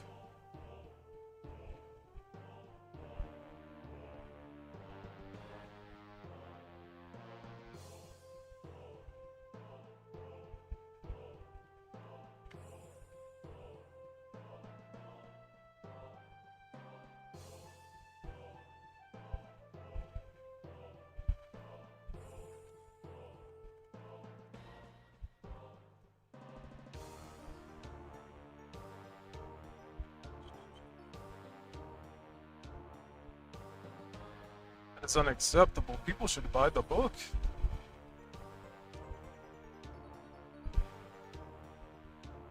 On Amazon. And Kindle. And Audible.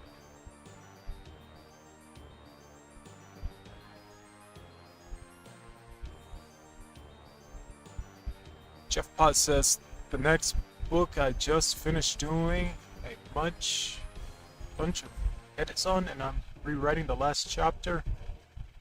Lester says he's finishing up another book and starting on a third.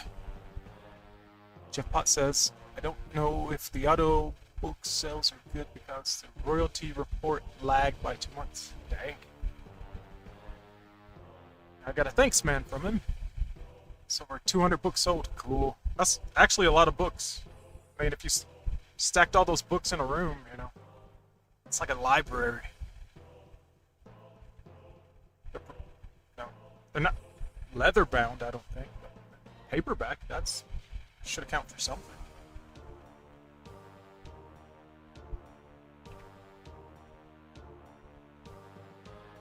Alright, I'm gonna block out some of these sprites. What I'm gonna do, guess I'll take this brown.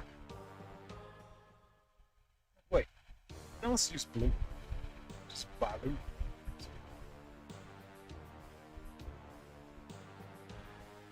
This is going to be interesting, very, very interesting. I don't think I've ever did this, but I'm going to give this a try because I haven't tried this. As my grandfather used to say, nothing beats a failure but a try.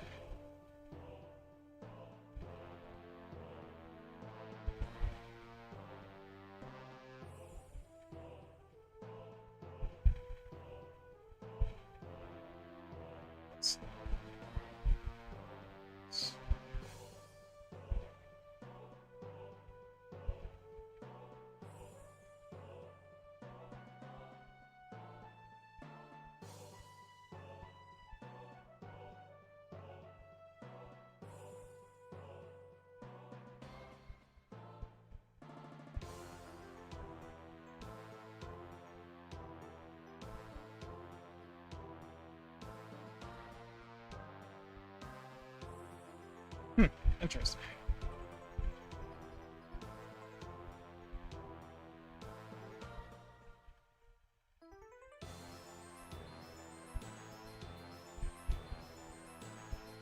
Jeff Pot says, I think I sold maybe 8 this month. Don't know about audiobooks yet. I've actually started on a third book. It's a sequel to The Revenant and the Tomb. The cover and the title reveal for the next book will be sometime in October. Cool. That's like sometime in a few days. That's very soon. It's imminent.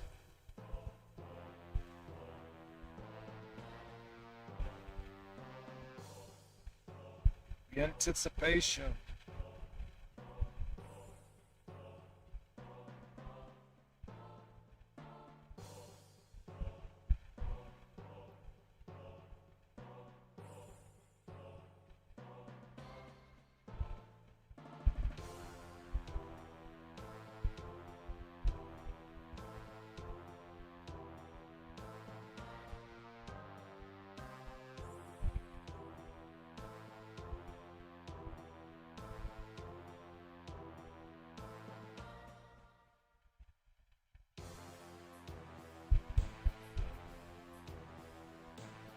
That's interesting. I am curious who you got to do the second cover. And I'm also curious if the second cover is similar to the first cover. Because if the second cover is similar to the first cover, that means that the first cover's artist probably did the second cover. But we shall see. We shall see.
Jeff Pot says, new artist I found on Twitter. Ah, so it is a new artist. And the cover looks totally different from the previous book. I wanted there to be a difference as this is a different character. Ah, interesting.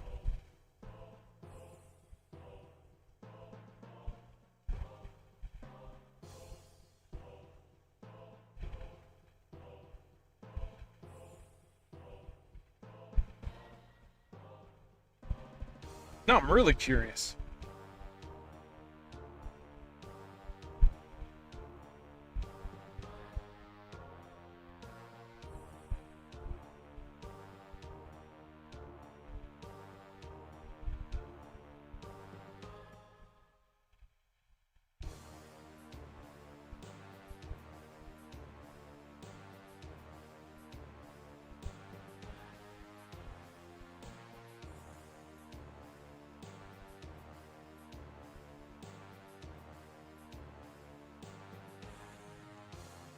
I wonder if artists found on Twitter are reliable.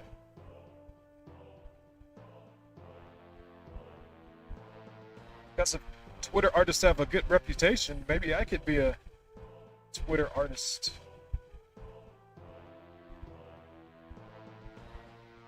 But from what I've seen, the artists on Twitter,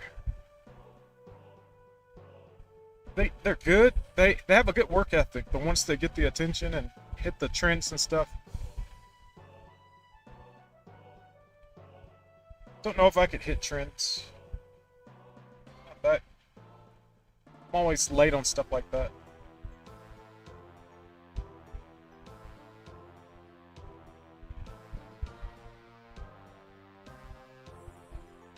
Alright, let's see how this looks. I'll turn off the sketch layer and see how it looks.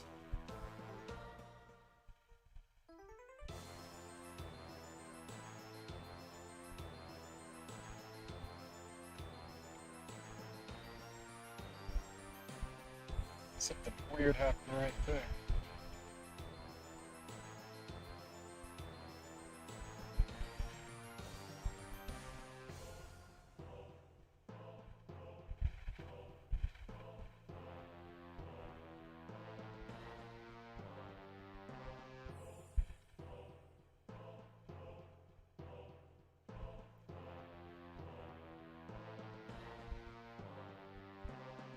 Chef Pot says, the interest in the Revenant and the Tomb caught me off guard.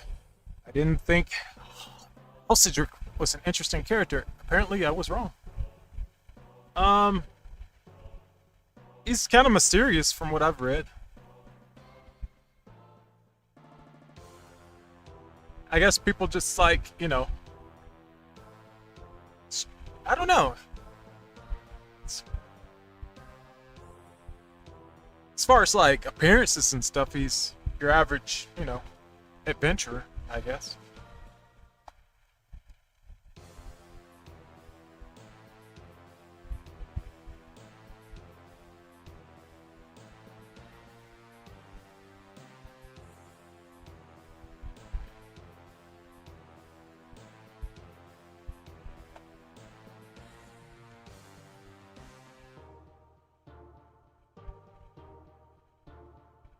What's this?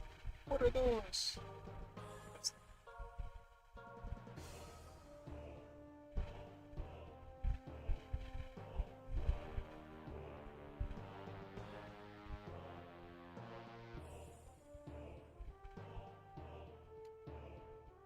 Alright, so what I'm doing right now is, I guess it's, I would like to think it's obvious what I'm doing, but I guess it may not be, so see, that's why I'm not a good teacher.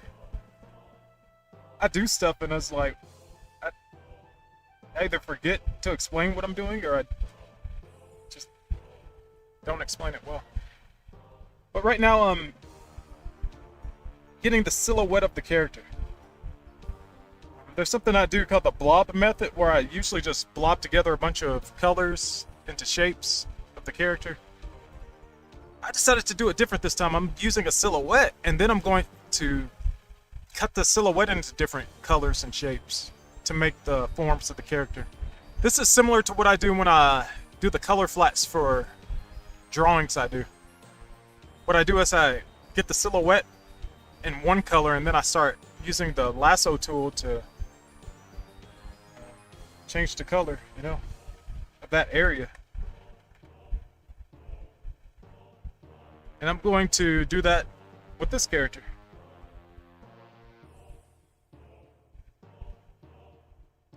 This is something I've never tried before with a sprite, but I think it could work. So far the silhouette is sort of readable.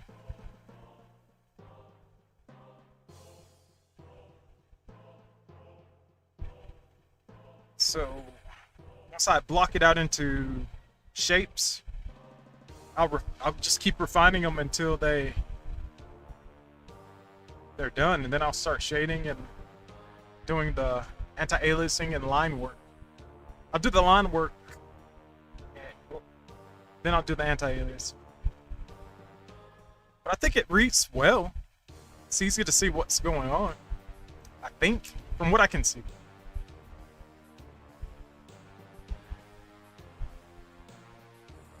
I can tell what's going on.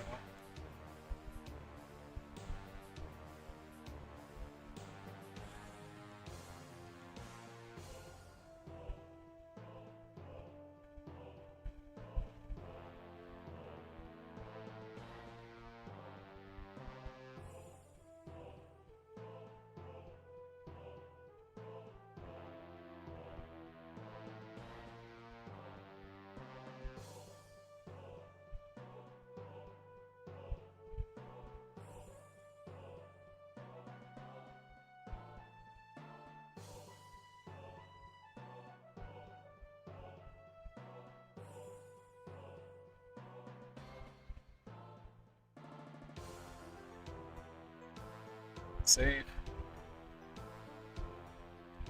Oh, Jeff said nice animation. Thank you.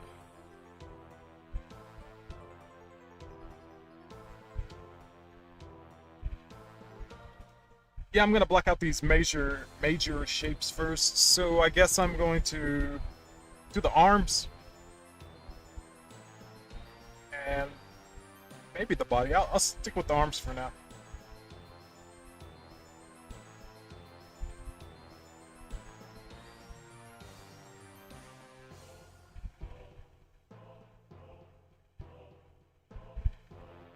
Well, nah, let's not. Let's try doing a little.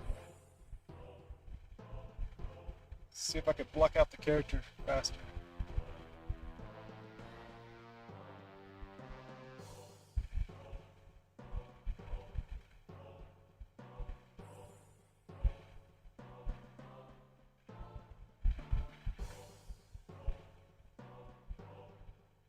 Like I said, I'm experimenting with this. I've never tried this before.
I think this may be working.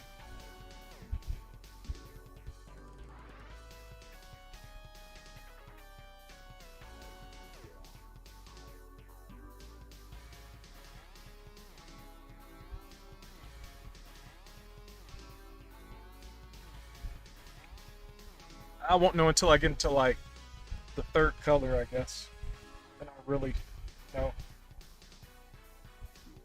This is something I want to do in the future.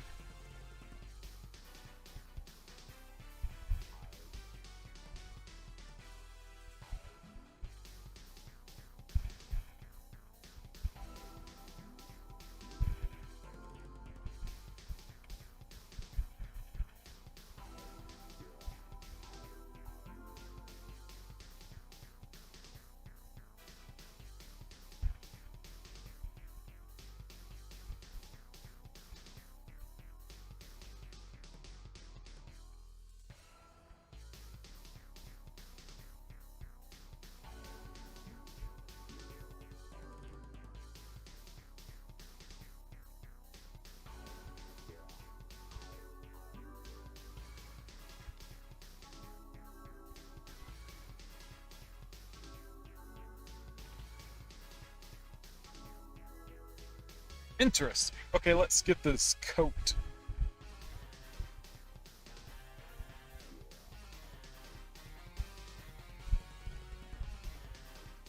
Ryan Leonard, welcome.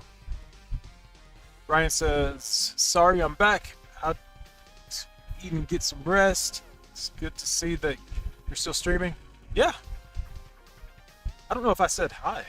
That was a while ago. How long have I been streaming? 2 hours, 26 minutes. Not bad, not bad. Yeah, I'm trying a new method. It's more of a, you start with the silhouette and then start cutting into the, it's basically how you do color flats for comics. The proper way, you know, just, I started with just blue and now I'm using the lasso tool to cut into the blue and change that color into different color. You'll see.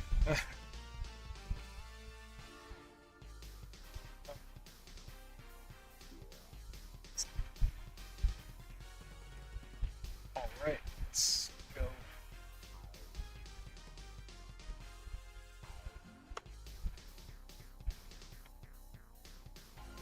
See, kind of like that. Well, not kind of like that, actually, just like that. But yeah, I'm starting with the blocking out the silhouette, and then I'm putting blocking the colors in. But since you just got here, I'll play the animation a few times. Give you an idea.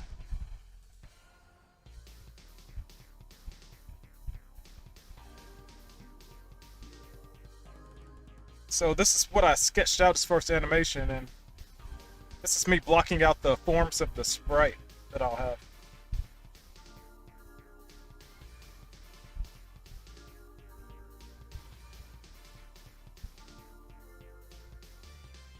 So I started off with blue, and then I did the browns, and now I'm going to the khaki of the coat.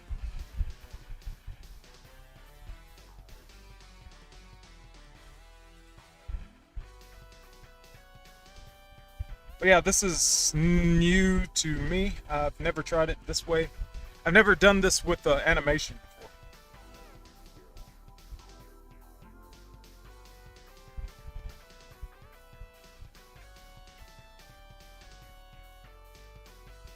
Especially in such a rough phase.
Ryan says, I understand what you mean.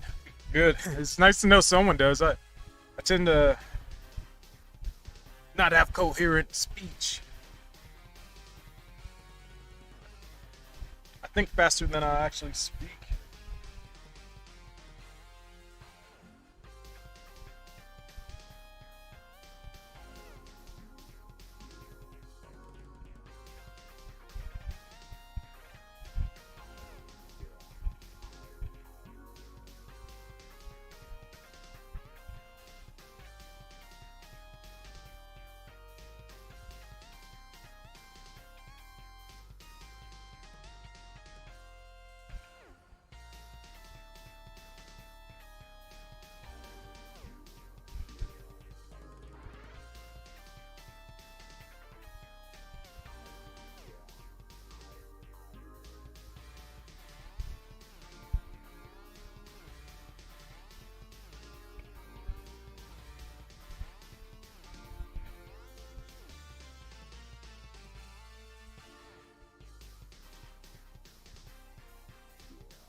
I was right, but the third color is starting to come together.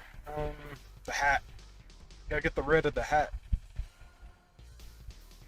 I think that'll help it.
Not bad.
Interesting.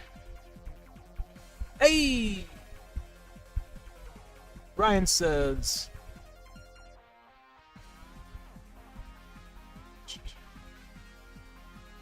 I'm starting to catch up with some old anime.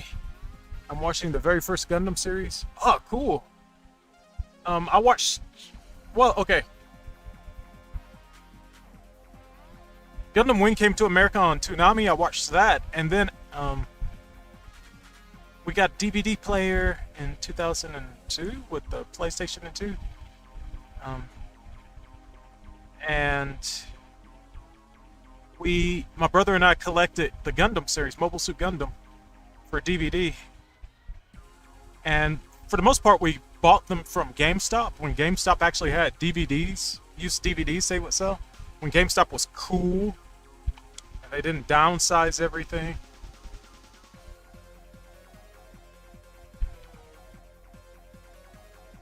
But yeah, we bought most of the Gundam DVDs from GameStops and they used DVD bins. Along with Ronin Warriors, we bought most of the Ronin Warrior DVDs used through there. And Trigun. We collected a lot of anime. But yeah, I enjoy Gundam. It's good, but it's not great. And once you watch it, you understand why they canceled it. It was just too slow. They're literally on a trip to try to get somewhere in White Base, and they keep encountering stuff. I think Gundam Wing was better. But I will say that Zeta Gundam, once you get to the sequel series of the Universal Century stories, they get better. They get better after Mobile Suit Gundam. Everything that follows it is better. It's almost like Star Trek. Star Trek got canceled.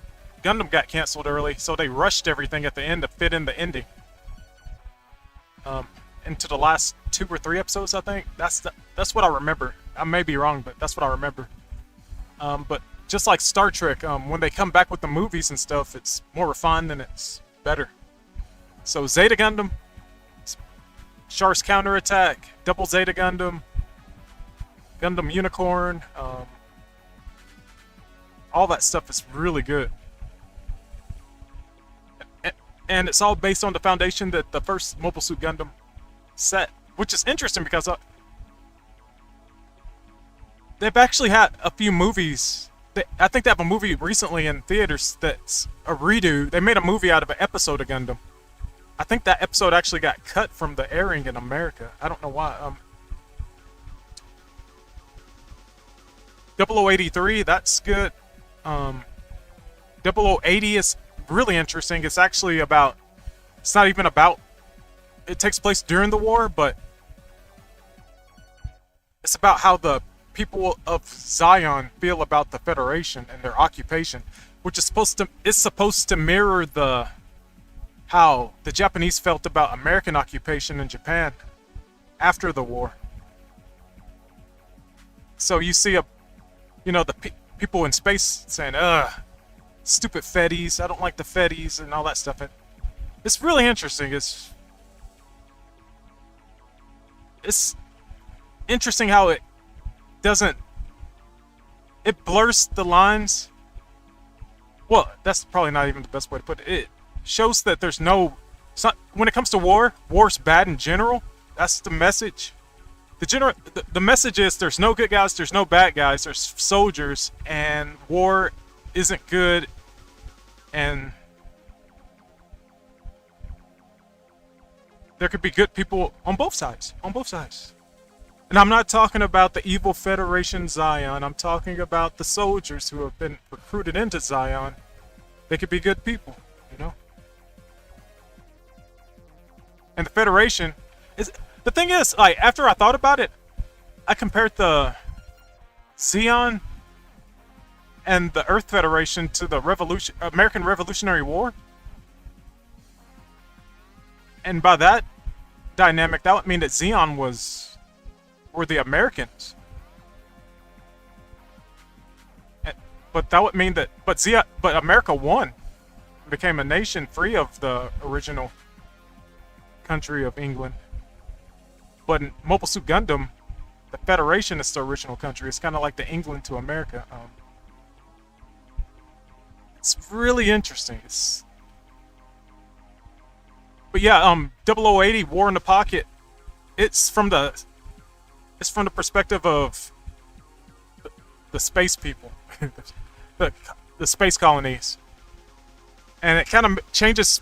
It makes you think about is Earth Federation right trying to rule a bunch of people in space that I know they broke off from them, but they've been in space so long they're not really even. It's an interesting dynamic. It's interesting how anime can get into depths about the efficacies of a group of people ruling another group of people from so far away that they don't have anything to do with them. Oh, come on. What's going on? I don't even know that.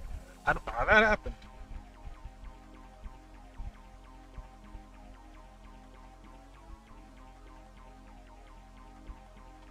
But yeah, I remember watching 0080 on Toonami, and wow, that ending hits hard, man.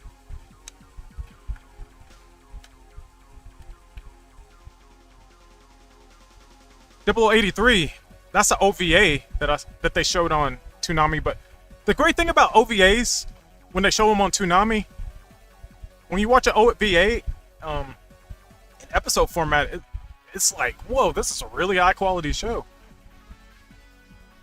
But it's OVA, so the budget's higher than a normal series.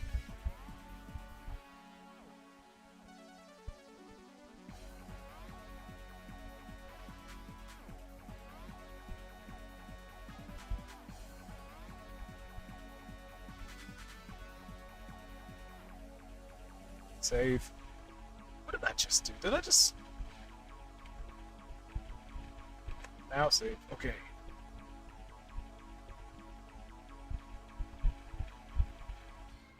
Take this bear belly. The bear belly.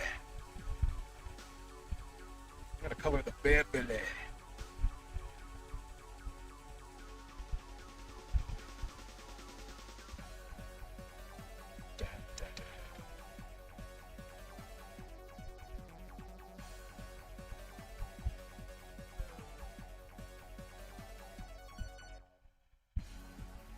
But yeah, the thing that makes the bad guys bad in Gundam, the real bad guys, the clear line is what they'll do to the civilians and bystanders.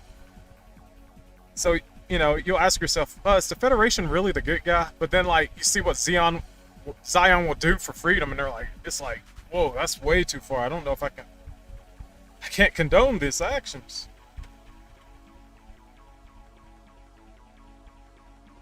Oh, Gundam Seed. I had a hard time watching that animation. But I knew it was popular because it got 2 seasons. Not a lot of shows get that. But yeah, if I could have overcome the animation, it was the frame. It was something. It was kind of slidey. It was like, okay. The thing about Gundam Seed was it was the first Gundam that was animated in computer and not on film, and it has they hadn't gotten used to it yet, so it was really off-putting to me. It would give me a seasick feeling. The frame rate was just off.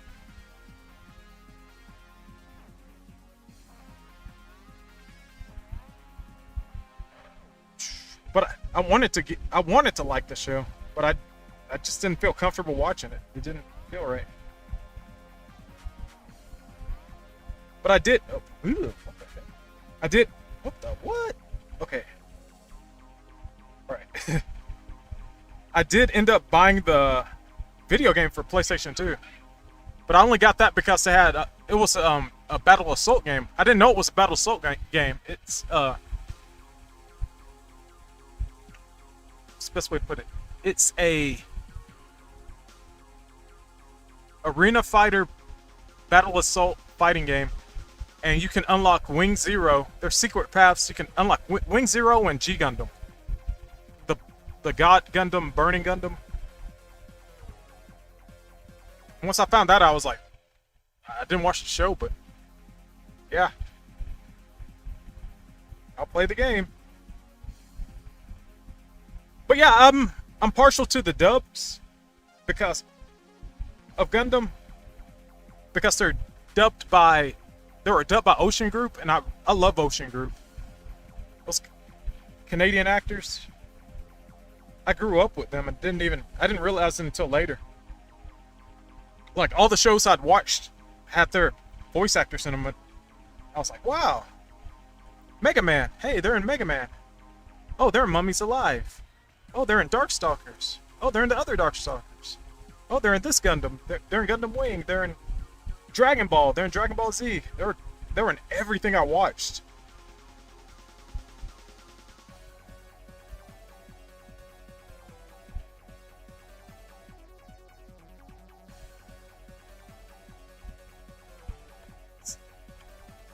Ron Mahaf. They voiced Ron Mahaf and Inuyasha and Death Note. So after a while, I got used to them. And so that's why, I'm not a fan of the Funimation dub of Dragon Ball Z, because they replaced my childhood heroes of voice actors.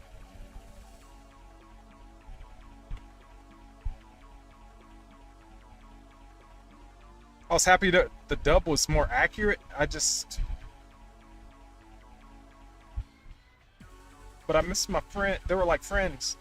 They dubbed Hamtaro, dang it. I watched Hamtaro because they dubbed it. That's like a preschool anime. Hams. Cardcaptor Sakura. They dubbed that. At least the first one. The first iteration.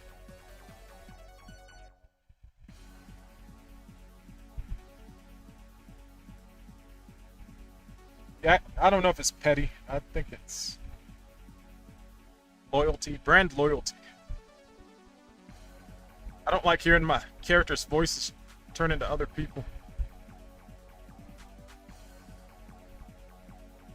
The thing about Zeta Gundam and Double Zeta, they were dubbed, I think they were dubbed by Blue Water and not Ocean Group. So that breaks the immersion of it. That's a different... Everybody has a different voice actor. But you can kind of trick yourself into saying, well, they're a little older now. So you can get used to it. But then when you watch Shark's Counterattack, it's like, whoa, they're back to the Ocean Group actors again.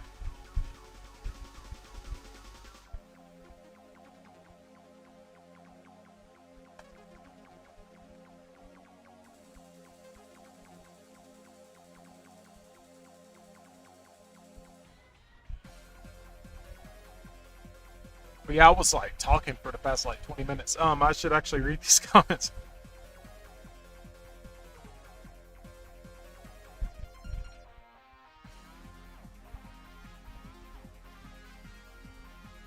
Amy Lester says, yeah, dinner time is good time. Oh wow, the first Gundam. Nice. Ooh, how are you enjoying it? And then Ryan says, yeah, I also started off the Gundam Wing. I thought that was the first one, but this first series... What, Amuro's so good. Yeah. I like the sketchy lines. I like being reminded that the animation I'm watching was drawn with human hands. Everything's so clean now. It could be a computer generated cell shading, rendered polygonal CG character. Like in a video game. It's clean and it's consistent, but there's something about seeing animation drawn with human hands, and it's like those sketchiness. It's like, yep, that was drawn by a person, painstakingly detailed and scribbled and sketched.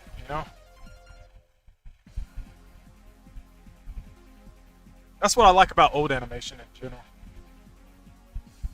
Even the cheaper kind, like it doesn't even have to have that many frames.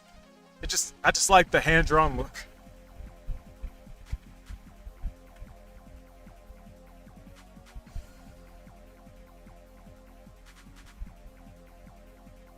Oh, Battle Assault 2. Yeah, I think I have 3 Battle Assault. No, wait. Nope. I have one for Game Boy Advance, too. So I have Battle Assault 1, Battle Assault 2, Battle Assault Gundam Seed, and I have Gundam Advanced Battle Assault. So that's 4. I bought the Gundam Versus games. They're so bare bones. All of them are. They're arcade based. So there's no real story. It's just pick your Gundam and your pilot and battle it. That's it. Zeta versus Gundam versus Zeta Gundam. Got that. I don't know. I was a fanboy for Gundam. But it was mostly because I felt like the people I admire, like Akiman, the artist who was the art director for Street Fighter 2, he's really big into Gundam. So I was like, well, if Akiman likes it, I guess I'll like it too. So I don't know, it was popular, so I liked it. Show from 1978. But yeah, there's iconic stuff about Gundam that resonated. It's like the people who were kids watching Gundam grew up, and then they started making anime and started throwing knots and homages into their stuff. Alright, I'm gonna... this cuff. Going to block that out.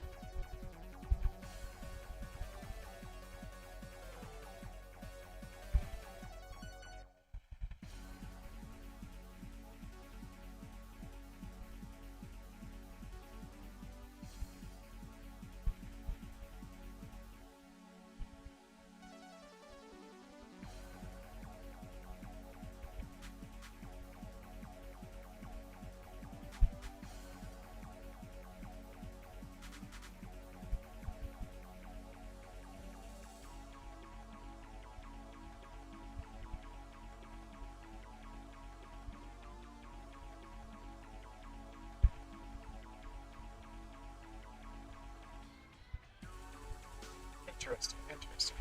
Control. Shift. Alt. No. There's no way to minus selection? How would I... Is there?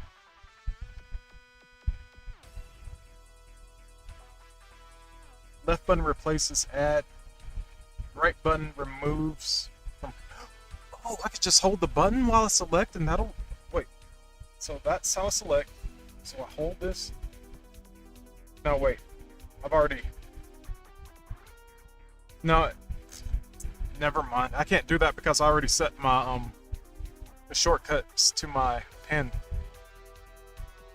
Is there any other way to do it? Q? What if I hold Q? Nope. Oh well, that's a bummer. I can only give, I can't take.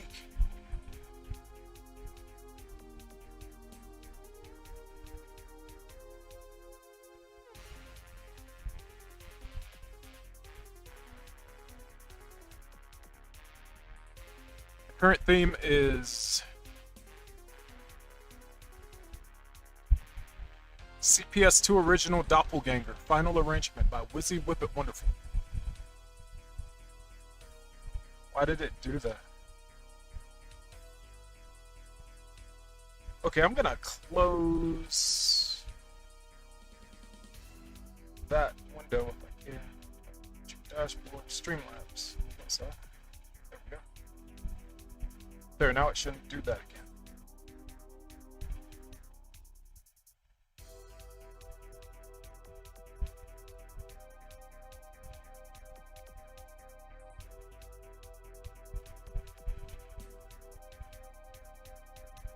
But yeah, Gundam made me think about war, like, differently. As a kid, I'd never thought about pacifism and stuff until I heard the word. I think the first time I heard the word was in Gundam Wing.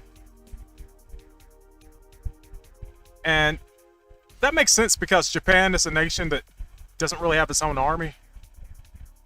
So they try to avoid war as much as possible, especially after World War II. They lost their army. They have, like National Guard, but they don't have a military. America has to defend them. America blew them up, and it's our responsibility as a country to protect them.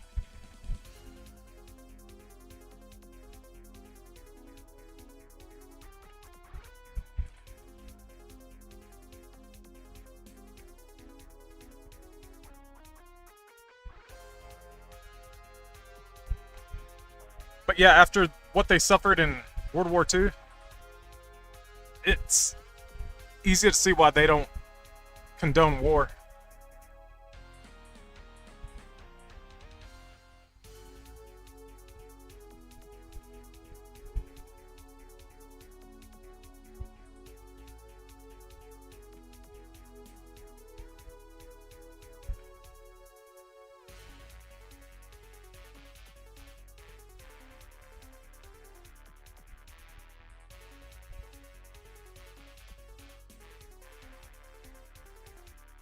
Oh yeah, 8th MS Squadron. That's one I didn't.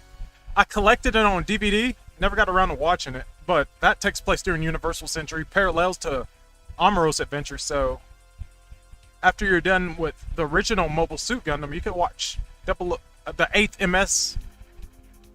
It all feeds into each other. They're all good. I need to watch Thunderbolt. I saw the trailer for that. It was animated really good. It was so cool. But yeah, Universal Century. It's the original Gundam. The way they treat it is almost like Star Wars, the original Star Wars, and how the Legends line, the expanded universe or whatever they call it now. Those side stories and spaces in between Star Wars Episode 4 and 5, and 5 and 6, and it's really cool stuff.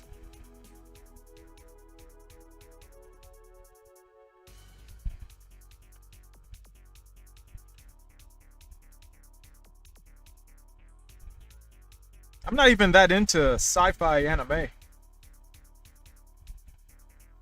I like giant robots. I'm not a sci-fi person in general, though.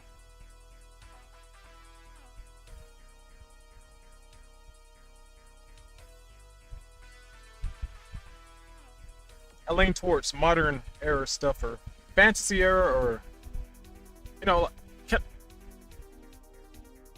parallel world stuff like Metropolis and all that stuff. By Metropolis, I mean like having Metropolis instead of Chicago or Gotham City instead of New Jersey or New York.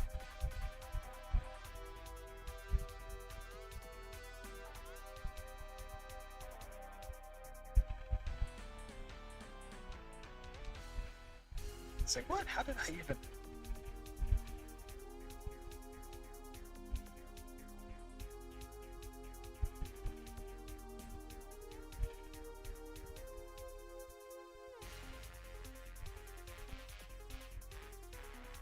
Alright.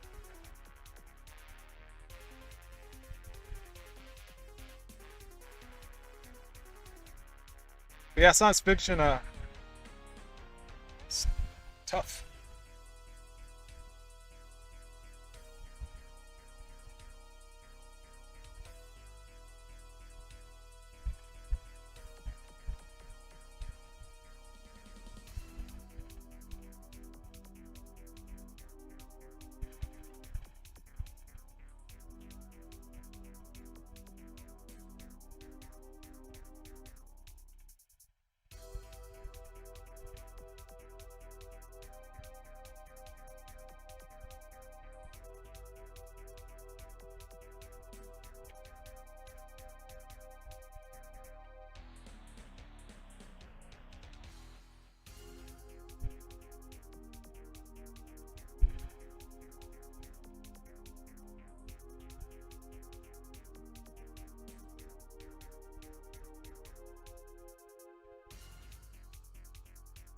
Guess I'll have the belt next. Let's see how the cup of the pants turned out.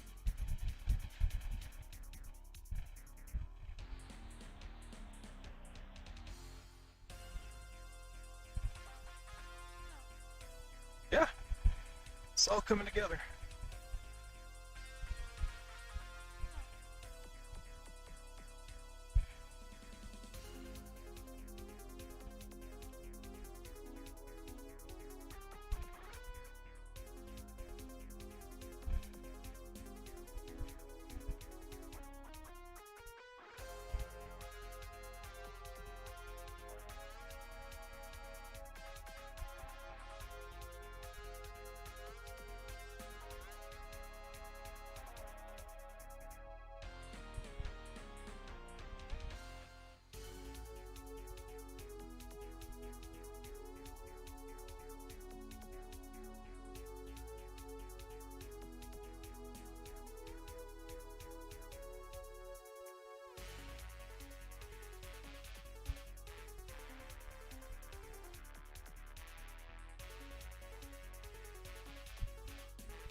Now let's turn this back here.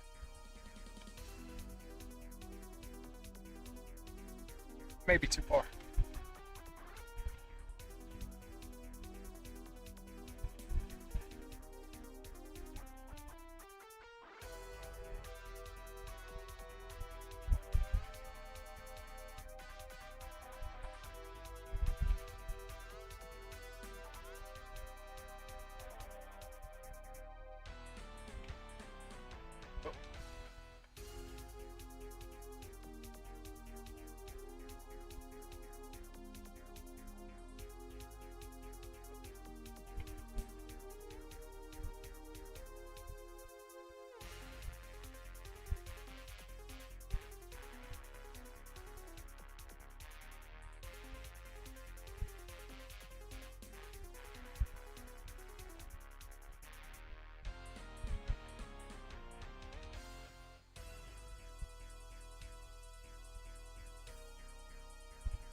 Alright, there's two to the side, so let's do that.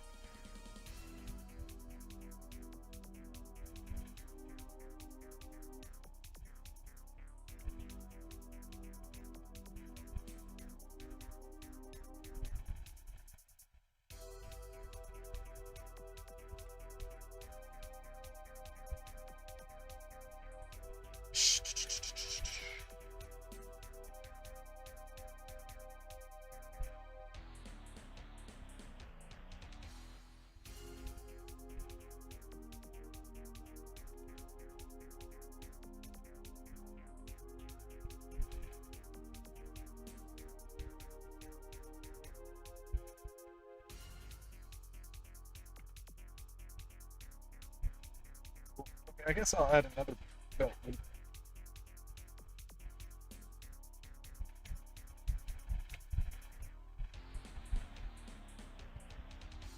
Wow, that's good positioning. That's exactly where it is.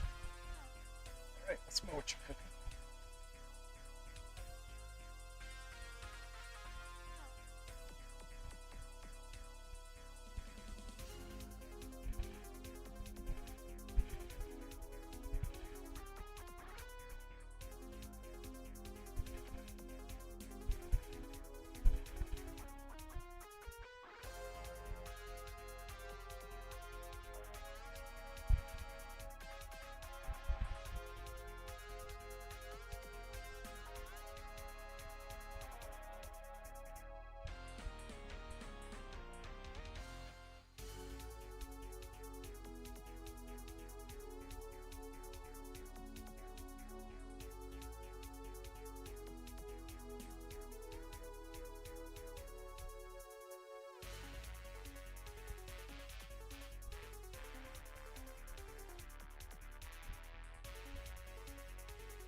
Alright, I've been streaming about 3 hours.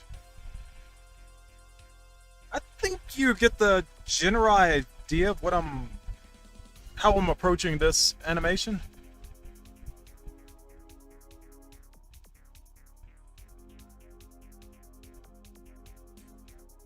I think this method is working fairly well. I think I've blocked out the major shapes really well. This is a lot cleaner than the block method usually is. This is just defining silhouettes really well.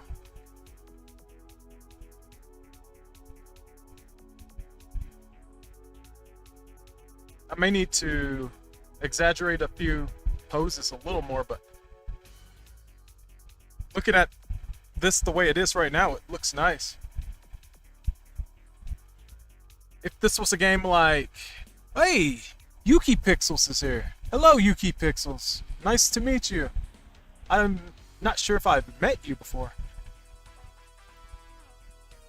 But yeah, I've tried something new with my spriting. I started with the silhouette, and then I used the. Wait, no. Okay. Let me rewind that. Okay. I started with the sketch of the animation that was really rough. And instead of just filling in the sketch with colors and then cleaning it up from there, I used a layer above it, and I used the lasso tool and blocked out the color of. I blocked out the silhouette of all these frames, and then I continued to use the lasso tool to go around and then fill in the colors with the silhouette that correspond to the parts of the sprite. And that's how I'm defining the forms and stuff. And after a while of doing this, I'm gonna have the character in front of me.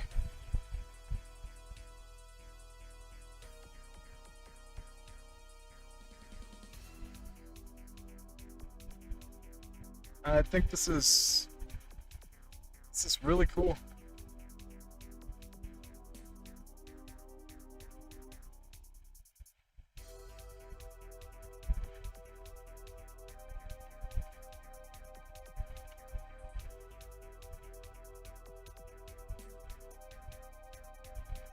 I've never tried this before. It's very similar to the blob method I use, but it's working out a little. It's more calculated. It makes more sense.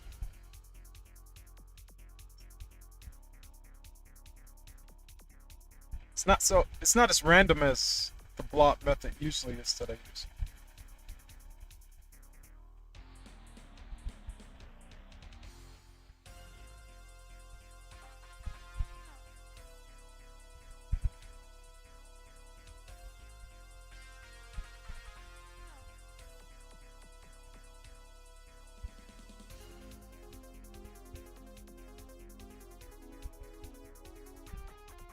Contour tool. Contour tool. Is it this? Yeah, I think yeah, I started with this. This is what I started with. That's how I got the silhouette of the character initially. But once I got that, I started using the lasso. But yeah, you know your stuff. Great minds think alike. Alike. I might actually. I know River City Girls didn't have outlines on their sprites, and I think that saves so much time. Refining the outlines, doing the anti-aliasing, it takes up so much time. So if I ever make a fighting game, like, I love the way that the lines look. I'm a sucker for lines. Yuki Pixel says, when you used to, it's great. Yeah, uh, I'm a sucker for lines, but they take the most time. So if I ever make my own fighting game, I mean, game in general, I may have to follow in the path of River City Girls and not use outlines.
Oh.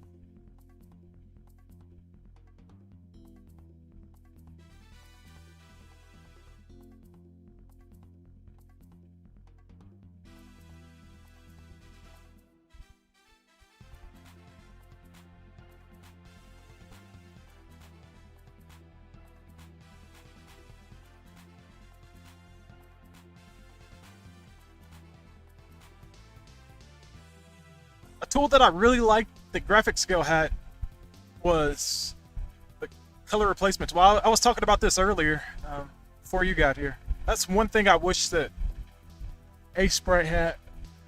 They kind of have something that does that. It's I forgot what it was.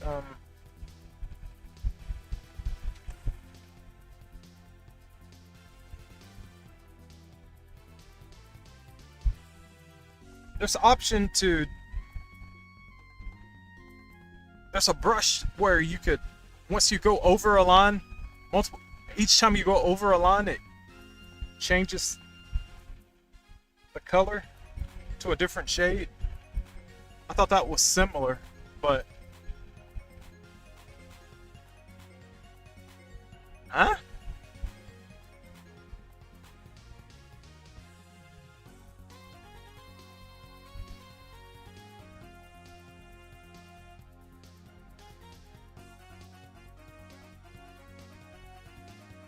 There is one?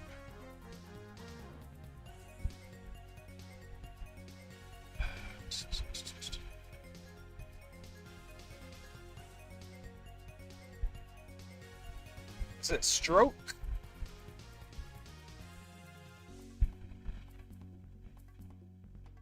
Color mode?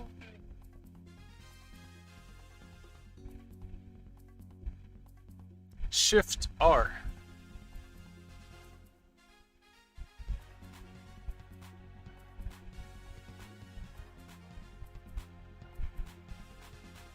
Oh, Shift R makes me get a line.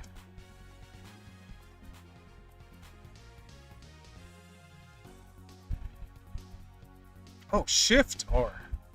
I was just holding R. What the? Oh boy. Let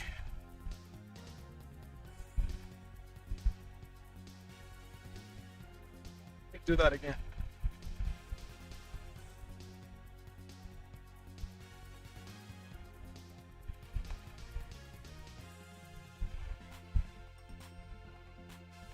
Okay, I'm not too sure what just happened.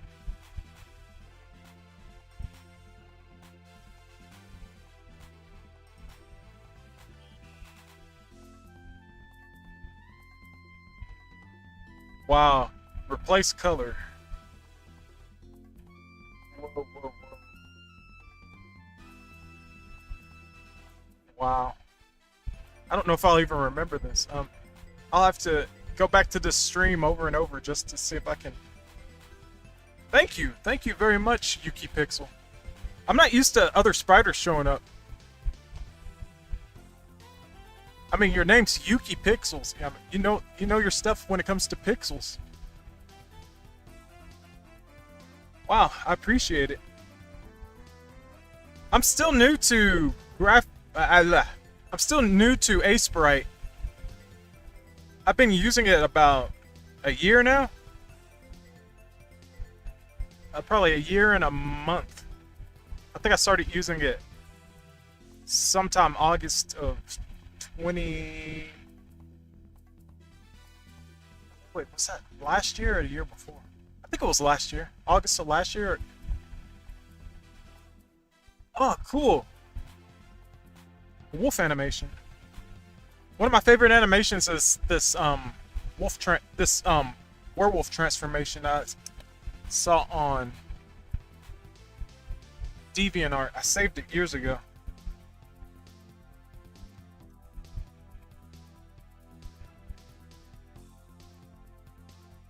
I've always thought werewolves were cool. When I say always, I mean like, you know, age 3 and up.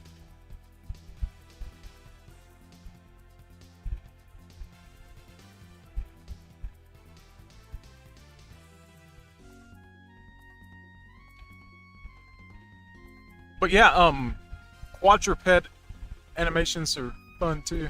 Like, just a wolf, you know, actual wolf. I find those really challenging. Keeping track of all those legs.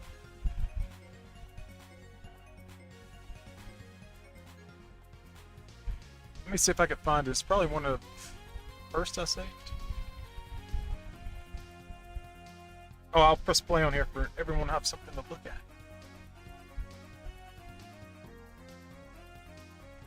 Well, I searched for this really cool transformation.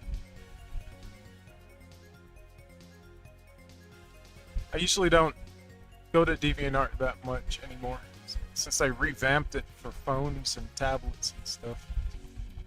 Took away so many options.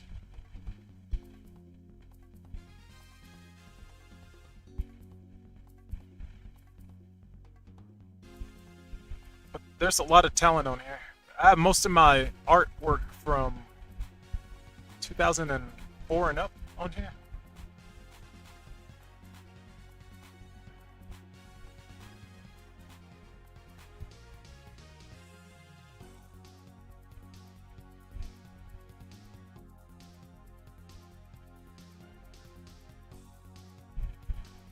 You know what? It's gonna take this. This may take too long. I should probably just forget about it and get back to working on the sprite.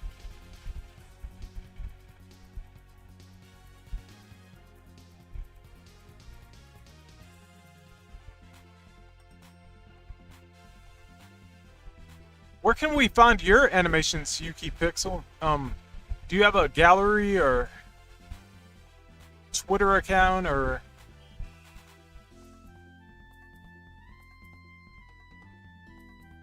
Oh, well, I guess we could just go to your channel. If we go to your channel, I guess your contacts would have where your art is.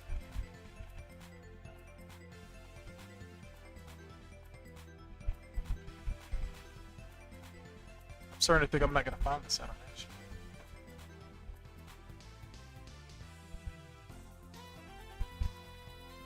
Aha, Twitter.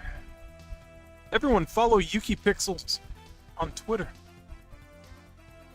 I try to keep my follows under 300, so I'm really picky.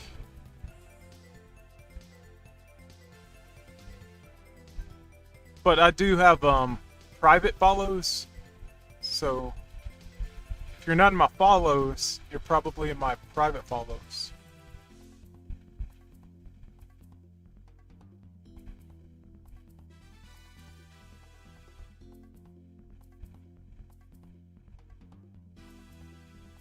And your Twitter account is under the same name?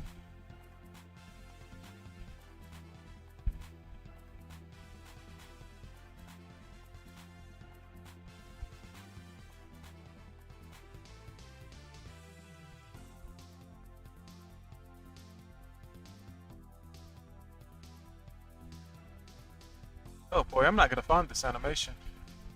I really wanted to show it off. It was really inspirational to me.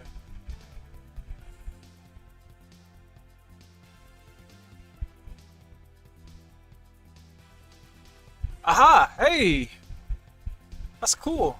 I didn't even know that I allowed links. But yeah.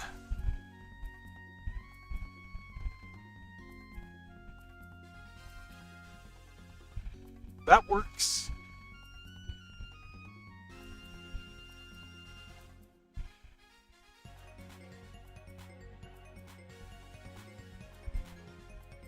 I actually think this may be all I'll do for today. As far as the sprite work.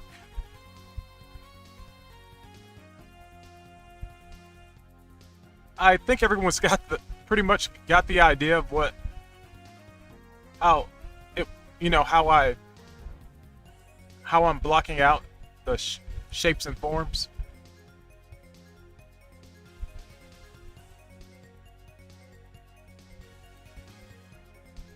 I may be getting a little redundant.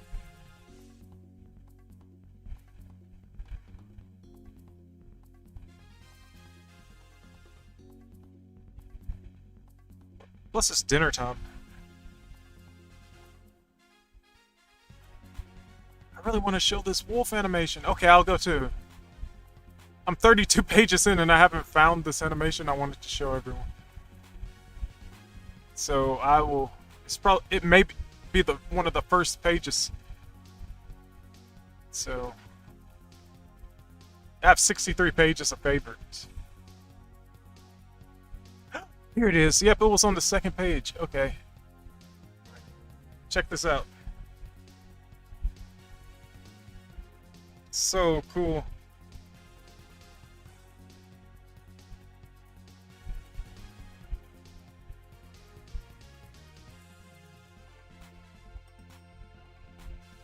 So cool.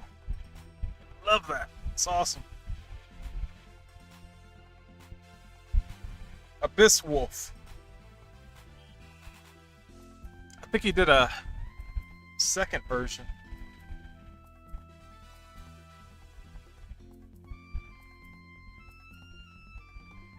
But yeah, I just wanted to show that off. It's from 2008. All of Abyss Wolf's sprites are big and beautiful. They're all color shifted. I'm not into color shifting. That's not my thing at all. Ahuron? Ahuron? Ahuron? I guess.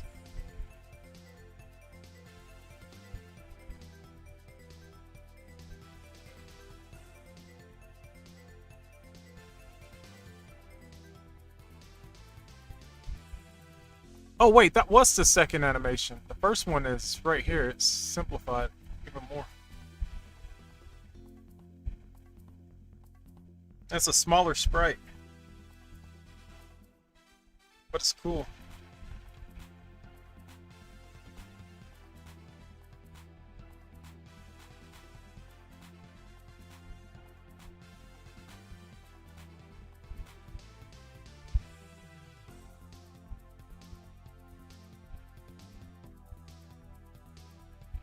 Alright.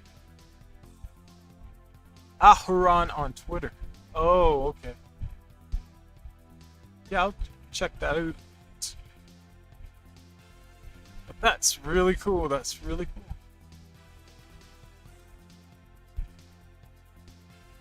I wonder if that was a personal sprite that was made for a game. Oh, Aharon. That is the game.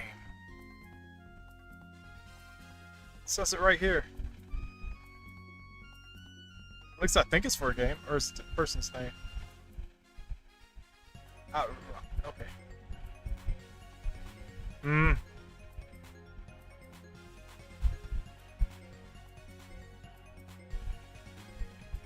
Well, it's cool. Oops, I just turned off the music. No, not the music. The music stops. I have dead air. Then I can just hear a fan blowing. Okay. I think that I need to end the stream now. I'm on 3 hours, 33 minutes. Plus I had a goof at the beginning of the stream, so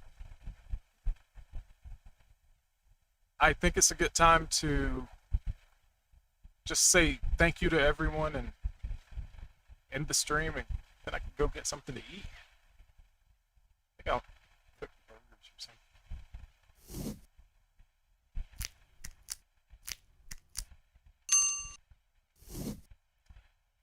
Okay, everyone. Thank you for showing up. Yuki Pixel, you've been a lifesaver. Yuki Pixels. Your knowledge has unlocked potential in my mind and in my skills. Ryan Lennart, thank you for bringing up a great anime, Gundam. Yeah, a lot of people like Gundam Wing. I still think G Gundam's my favorite. It stands alone. It's just Street Fighter. It's craziness. And Olympics to see who rules the universe. It's kind of... I think everyone should... I think decentralization is the key to peace. But, you know... just leave people alone. But, yeah, it's a great anime. It's almost like whoever wins the most gold medals at the Olympics will be in charge of the world for 4 years. That's pretty cool, though. It's an interesting concept. I don't like it, but it's interesting. Gundam battle set, ready, go. Amy Lister, thank you for showing up. You're always you and your sister are a ray of sunshine. Thank you, Melissa, for being here. I wish the best for you both, and I hope you have a safe hurricane experience. May God protect you and your family and your loved ones in these troubled times. Seriously, legitimately, sincerely. Jeff Potts, thank you for being here. Thank you for informing us of your book. I posted a link in the chat to where you could locate The Revenant and the Tomb by Jeff Potts, or not by Jeff Potts, by some other guy. P. Hunter. Herman P. Hunter. Yeah, Herman P. Hunter. Yeah, he knows his stuff. You should. Jeff Potts, you know, is like a friend of his. And, they never get seen in the same spots together, but you know, that doesn't mean anything. It's not suspicious at all. But yeah, Herman P. Hunter's book, The Revenant and the Tomb, go check it out. Bless, thank you, Bless, for showing up. I enjoyed working with you as well, and your husband.